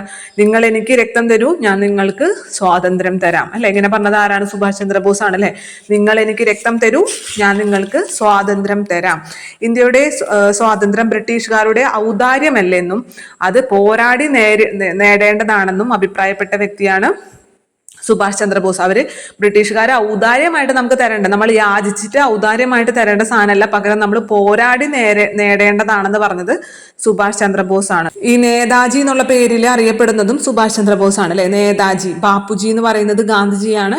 ചാച്ചാജി എന്നറിയപ്പെടുന്നത് നെഹ്റു ആണ്. അതേപോലെ നേതാജി എന്നറിയപ്പെടുന്നത് സുഭാഷ് ചന്ദ്രബോസ് ആണ്. ആരാണ് സുഭാഷ് ചന്ദ്രബോസിനെ അങ്ങനെ വിശേഷിപ്പിച്ചത്? അതും ഗാന്ധിജി തന്നെയാണ് അല്ലെ. ഗാന്ധിജിയാണ് സുഭാഷ് ചന്ദ്രബോസിനെ നേതാജി എന്ന് വിശേഷിപ്പിച്ചത്. അതേപോലെ ജയ് ഹിന്ദ് എന്നുള്ള മുദ്രാവാക്യവും സുഭാഷ് ചന്ദ്രബോസിന്റെയാണ്. അതേപോലെ തന്നെ ഈ ഗാന്ധിജിയുമായിട്ട് അദ്ദേഹം ഒരു റേഡിയോയിലൂടെ ഒരു ഇത് നടത്തുന്നുണ്ട് അല്ലെ. ഗാന്ധിജിയോടായിട്ട് പറഞ്ഞ കുറച്ച് കാര്യങ്ങളുണ്ട്. ആസാദ് ഹിന്ദ് റേഡിയോയിലൂടെ ഗാന്ധിജിയോട് പറഞ്ഞ കുറച്ച് വാക്യങ്ങൾ നമ്മുടെ SCERT കൊടുത്തിട്ടുണ്ട്. ഞാനൊന്ന് വായിക്കാം. ഇന്ത്യയുടെ അന്തിമമായ സ്വാതന്ത്ര്യ യുദ്ധം ആരംഭിച്ചിരിക്കുന്നു. നമ്മുടെ രാഷ്ട്രപിതാവേ, ഇന്ത്യയുടെ മോചനത്തിനായുള്ള ഈ വിശുദ്ധ യുദ്ധത്തിൽ ഞങ്ങൾ അങ്ങയുടെ അനുഗ്രഹാശിസ്സുകൾ തേടുന്നു. ഇങ്ങനെ പറഞ്ഞത് നമ്മുടെ നേതാജിയാണ്, സുഭാഷ് ചന്ദ്രബോസ് ആണ്. ഗാന്ധിജിയോടായിട്ടാണ് പറഞ്ഞത്. ഇന്ത്യയുടെ അന്തിമമായിട്ടുള്ള സ്വതന്ത്ര യുദ്ധം ഇവിടെ ആരംഭിച്ചിരിക്കുന്നു. നമ്മുടെ രാഷ്ട്രപിതാവേ, ഇന്ത്യയുടെ മോചനത്തിനായുള്ള ഈ വിശുദ്ധ യുദ്ധത്തിൽ ഞങ്ങൾ അങ്ങയുടെ അനുഗ്രഹാശിസ്സുകൾ തേടുന്നു എന്ന് പറഞ്ഞത്. അപ്പൊ അവിടെ തന്നെ ഉണ്ട് രാഷ്ട്രപിതാവേ അല്ലെ. രാഷ്ട്രപിതാവ് എന്ന് ഗാന്ധിയെ വിശേഷിപ്പിച്ചത് സുഭാഷ് ചന്ദ്രബോസ് ആണ്. രാഷ്ട്രപിതാവെന്ന് ഗാന്ധിയെ വിശേഷിപ്പിച്ചത് ആരാണ്? അതും സുഭാഷ് ചന്ദ്രബോസ് ആണ്. ഇനി സുഭാഷ് ചന്ദ്രബോസ് രൂപീകരിച്ചതല്ലെങ്കിലും സുഭാഷ് ചന്ദ്രബോസ് നേതൃത്വം ഏറ്റെടുത്ത ഒരു സംഘടനയാണ് ഇന്ത്യൻ നാഷണൽ ആർമി എന്ന് പറയുന്നത് അല്ലെ. ഇന്ത്യൻ നാഷണൽ ആർമി സ്ഥാപിച്ചത് ആരാണ്? അത് റാഷ് ബിഹാരി ബോസ് ആണ്. റാഷ് ബിഹാരി ബോസ് രൂപീകരിച്ച സംഘടനയാണ് ഇന്ത്യൻ നാഷണൽ ആർമി, INA എന്ന് പറയുന്നത്. പിന്നീട് അതിന്റെ നേതൃത്വ സ്ഥാനം ആര് ഏറ്റെടുക്കാനുണ്ടായത്? സുഭാഷ് ചന്ദ്രബോസ് ഏറ്റെടുക്കുകയാണ് ഉണ്ടായത്. ഇന്ത്യൻ നാഷണൽ ആർമിയുടെ ലക്ഷ്യം എന്ന് പറയുന്നത് ഇന്ത്യയുടെ മോചനം എന്നുള്ളതായിരുന്നു INA അഥവാ ഇന്ത്യൻ നാഷണൽ ആർമിയുടെ ലക്ഷ്യം എന്ന് പറയുന്നത്. ഇതിന്റെ വനിതാ വിഭാഗത്തിന്റെ മേധാവി ആരായിരുന്നു? ക്യാപ്റ്റൻ ലക്ഷ്മി മലയാളിയാണ് അല്ലെ. ക്യാപ്റ്റൻ ലക്ഷ്മിയാണ് വനിതാ വിഭാഗത്തിന്റെ മേധാവി എന്ന് പറയുന്നത്. സുഭാഷ് ചന്ദ്രബോസിന്റെ സമരങ്ങളിൽ ആകൃഷ്ടനായിട്ട് INA ചേർന്ന ഒരു ധീരനായിട്ടുള്ള മലയാളിയുണ്ട്, വക്കം അബ്ദുൽ ഖാദർ എന്ന് പറയുമ്പോൾ നമ്മൾ സ്വദേശാഭിമാനി പത്രത്തിന്റെ സ്ഥാപകനായിട്ടുള്ള വക്കം അബ്ദുൽ ഖാദർ മൗലവിനെ ചിന്തിക്കരുത്. അയാളല്ല ഇയാൾ, രണ്ട് വ്യക്തികളാണ്. നമ്മുടെ സുഭാഷ് ചന്ദ്രബോസിന്റെ സമരങ്ങളിൽ ആകൃഷ്ടനായി INA ചേർന്ന ധീരനായിട്ടുള്ള മലയാളിയാണ് വക്കം അബ്ദുൽ ഖാദർ വേറെ വ്യക്തിയാണ്. ബ്രിട്ടീഷ് ഗവൺമെന്റ് വക്കം അബ്ദുൽ ഖാദറിനെ തൂക്കിലേറ്റിയത് 26-ാമത്തെ വയസ്സിലാണ്. വക്കം അബ്ദുൽ ഖാദറിനെ ബ്രിട്ടീഷുകാർ തൂക്കിലേറ്റിയത് 26-ാമത്തെ വയസ്സിലുമാണ്. പിന്നെ അതിനുശേഷം മുഹമ്മദ് അലി ജിന്നയെ കുറിച്ചിട്ടും പാകിസ്ഥാൻ വാദത്തെ കുറിച്ചുമാണ് പറയുന്നത്. ഇന്ത്യയിലെ മുസ്ലിങ്ങളെ പ്രതിനിധീകരിക്കുന്ന ഏക സംഘടന മുസ്ലിം ലീഗ് ആണെന്നും അതുകൊണ്ട് കോൺഗ്രസിന് നൽകുന്നത് പോലെയുള്ള പരിഗണന മുസ്ലിം ലീഗിനും നൽകണമെന്നും അഭിപ്രായപ്പെട്ട വ്യക്തിയാണ് മുഹമ്മദ് അലി ജിന്ന. മുസ്ലിങ്ങളെ പ്രതിനിധീകരിക്കുന്ന ഏക സംഘടന മുസ്ലിം ലീഗ് ആണെന്നും അതുകൊണ്ട് ഇന്ത്യൻ നാഷണൽ കോൺഗ്രസിന് INCക്ക് നൽകുന്ന അതേ പരിഗണന മുസ്ലിം ലീഗിനും നൽകണമെന്ന് വാദിച്ച വ്യക്തിയാണ് മുഹമ്മദ് അലി ജിന്ന എന്ന് പറയുന്നത്. 1940 മുസ്ലിം ലീഗിന്റെ സമ്മേളനത്തിന്റെ വേദി ലാഹോർ ആണ്. ഈ ലാഹോർ 1940 ലാഹോർ സമ്മേളനത്തിന്റെ ഒരു പ്രത്യേകതയുണ്ട്. എന്താന്ന് വെച്ചാല് പാകിസ്ഥാൻ എന്ന പേരിൽ ഒരു രാഷ്ട്രം രൂപീകരിക്കണം എന്ന് ആവശ്യപ്പെട്ട മുസ്ലിം ലീഗിന്റെ സമ്മേളനമാണ് 1940 ലാഹോർ സമ്മേളനം. അതുകൊണ്ടാണ് അത് എടുത്തു പറഞ്ഞത്. 1940 മുസ്ലിം ലീഗിന്റെ സമ്മേളനം ലാഹോറിൽ വെച്ചിട്ടായിരുന്നു. അതിനെന്താണ് പ്രത്യേകത? പാകിസ്ഥാൻ എന്ന പേരിൽ ഒരു രാഷ്ട്രം വേണം എന്ന ആവശ്യം ഉന്നയിച്ച മുസ്ലിം ലീഗിന്റെ സമ്മേളനമാണ് 1940 ലാഹോർ സമ്മേളനം എന്ന് പറയുന്നത്. അപ്പൊ നമ്മുടെ മൗണ്ട് ബാറ്റന് സന്തോഷമായില്ലേ? കാരണം അവർ ഉദ്ദേശിക്കുന്നത് വിഭജിക്കുക എന്നുള്ളതാണ്. ഇന്ത്യയെ വിഭജിച്ച് പോകുക എന്നുള്ളതാണ് അവർ ഉദ്ദേശിച്ചിട്ടുള്ളതും. അതുകൊണ്ട് തന്നെ ബ്രിട്ടീഷ് ഇന്ത്യയെ വിഭജിക്കുക, സ്വതന്ത്ര ഇന്ത്യയോടൊപ്പം തന്നെ പുതിയൊരു രാജ്യമായിട്ട് പാകിസ്ഥാനെയും കൂടി രൂപീകരിക്കുക എന്ന പ്രഖ്യാപനം ആര് നടത്തി? വൈസ്രോയി ആയിട്ടുള്ള മൗണ്ട് ബാറ്റൻ പ്രഭു നടത്തി. ഭിന്നിപ്പിച്ചു ഭരിക്കുക എന്ന തന്ത്രത്തിന്റെ ഭാഗമായാണ് ബ്രിട്ടീഷ് ഗവൺമെന്റ് മുസ്ലിം ലീഗിന്റെ പ്രവർത്തനങ്ങൾക്ക് കൂടുതൽ പിന്തുണ നൽകിയത്. ഇനി സ്വാതന്ത്ര്യ പുലരിയിലേക്ക്. ഇന്ന് പാതിരാമണി മുഴങ്ങുമ്പോൾ ഇന്ത്യ എഴുന്നേൽക്കും പുതുജീവിതത്തിലേക്കും സ്വാതന്ത്ര്യത്തിലേക്കും. ആരാണ് പറഞ്ഞത്? നെഹ്റു ആണ് അല്ലെ പറഞ്ഞത്. 1947 ഓഗസ്റ്റ് 14 അർദ്ധരാത്രിയിലാണ് അദ്ദേഹം ഇങ്ങനെ പ്രഖ്യാപിച്ചത്. ഇന്ന് പാതിരാമണി മുഴങ്ങുമ്പോൾ ഇന്ത്യ ഉണർന്നെഴുന്നേൽക്കും. എന്തിലേക്കാണ്? പുതുജീവിതത്തിലേക്കും സ്വാതന്ത്ര്യത്തിലേക്കും എന്ന് പറഞ്ഞത് നെഹ്റു ആണ്. 1947 ഓഗസ്റ്റ് 15 സ്വതന്ത്ര ഇന്ത്യയിലെ ആദ്യ പ്രധാനമന്ത്രിയായിട്ട് സത്യപ്രതിജ്ഞ ചെയ്ത് അധികാരമേറ്റ വ്യക്തിയാണ് നെഹ്റു എന്ന് പറയുന്നത്. നമുക്ക് സ്വാതന്ത്ര്യ ദിനമൊന്നും ആരും പറഞ്ഞു പഠിപ്പിക്കേണ്ട ആവശ്യമില്ലല്ലോ, എല്ലാവർക്കും അറിയായിരിക്കും. അപ്പൊ അത്രയും കാര്യങ്ങളാണ് ഈ പാഠഭാഗത്തിൽ പറയുന്നത്. ഇത് കുറച്ച് ഇമ്പോർട്ടൻ്റ് ആയിട്ടുള്ള പാഠഭാഗമാണ്. കുറച്ചല്ല, വളരെയധികം ഇമ്പോർട്ടൻ്റ് ആയിട്ടുള്ള പാഠഭാഗമാണ്. ഇതിലെ ഈ ഭാഗങ്ങളിൽ നിന്നെല്ലാം തന്നെ ചോദ്യങ്ങൾ വരാറുണ്ട്, സ്ഥിരമായിട്ട് ചോദ്യങ്ങൾ വരാറുണ്ട്. അതുകൊണ്ട് തന്നെയാണ് ഈ ഫസ്റ്റ് SCERT നമ്മൾ ഡിസ്കസ് ചെയ്തത്. ഇനിയുള്ള SCERTകളൊക്കെ നമുക്ക് കുറച്ചും കൂടി വേഗത്തിൽ ഡിസ്കസ് ചെയ്തു പോകാം, അല്ലെങ്കിൽ നമുക്ക് സമയം തികയില്ല. ഇത് നമ്മൾ ഇനി ഇതിന്റെ കൂടെ എക്സ്ട്രാ അഡീഷണൽ ആയിട്ട് പഠിക്കേണ്ട പോയിന്റും കൂടി നമുക്ക് അടുത്ത ക്ലാസ്സിൽ ഡിസ്കസ് ചെയ്യാം. ഇന്നത്തെ ക്ലാസ് ഉപകാരപ്പെട്ടു എന്ന് വിശ്വസിക്കുകയാണ്. ഇതിന്റെ ഒപ്പം തന്നെ ഇംഗ്ലീഷും മലയാളവും മാത്സും എല്ലാം ഇന്നത്തെ ദിവസം പഠിച്ചു പോകണം.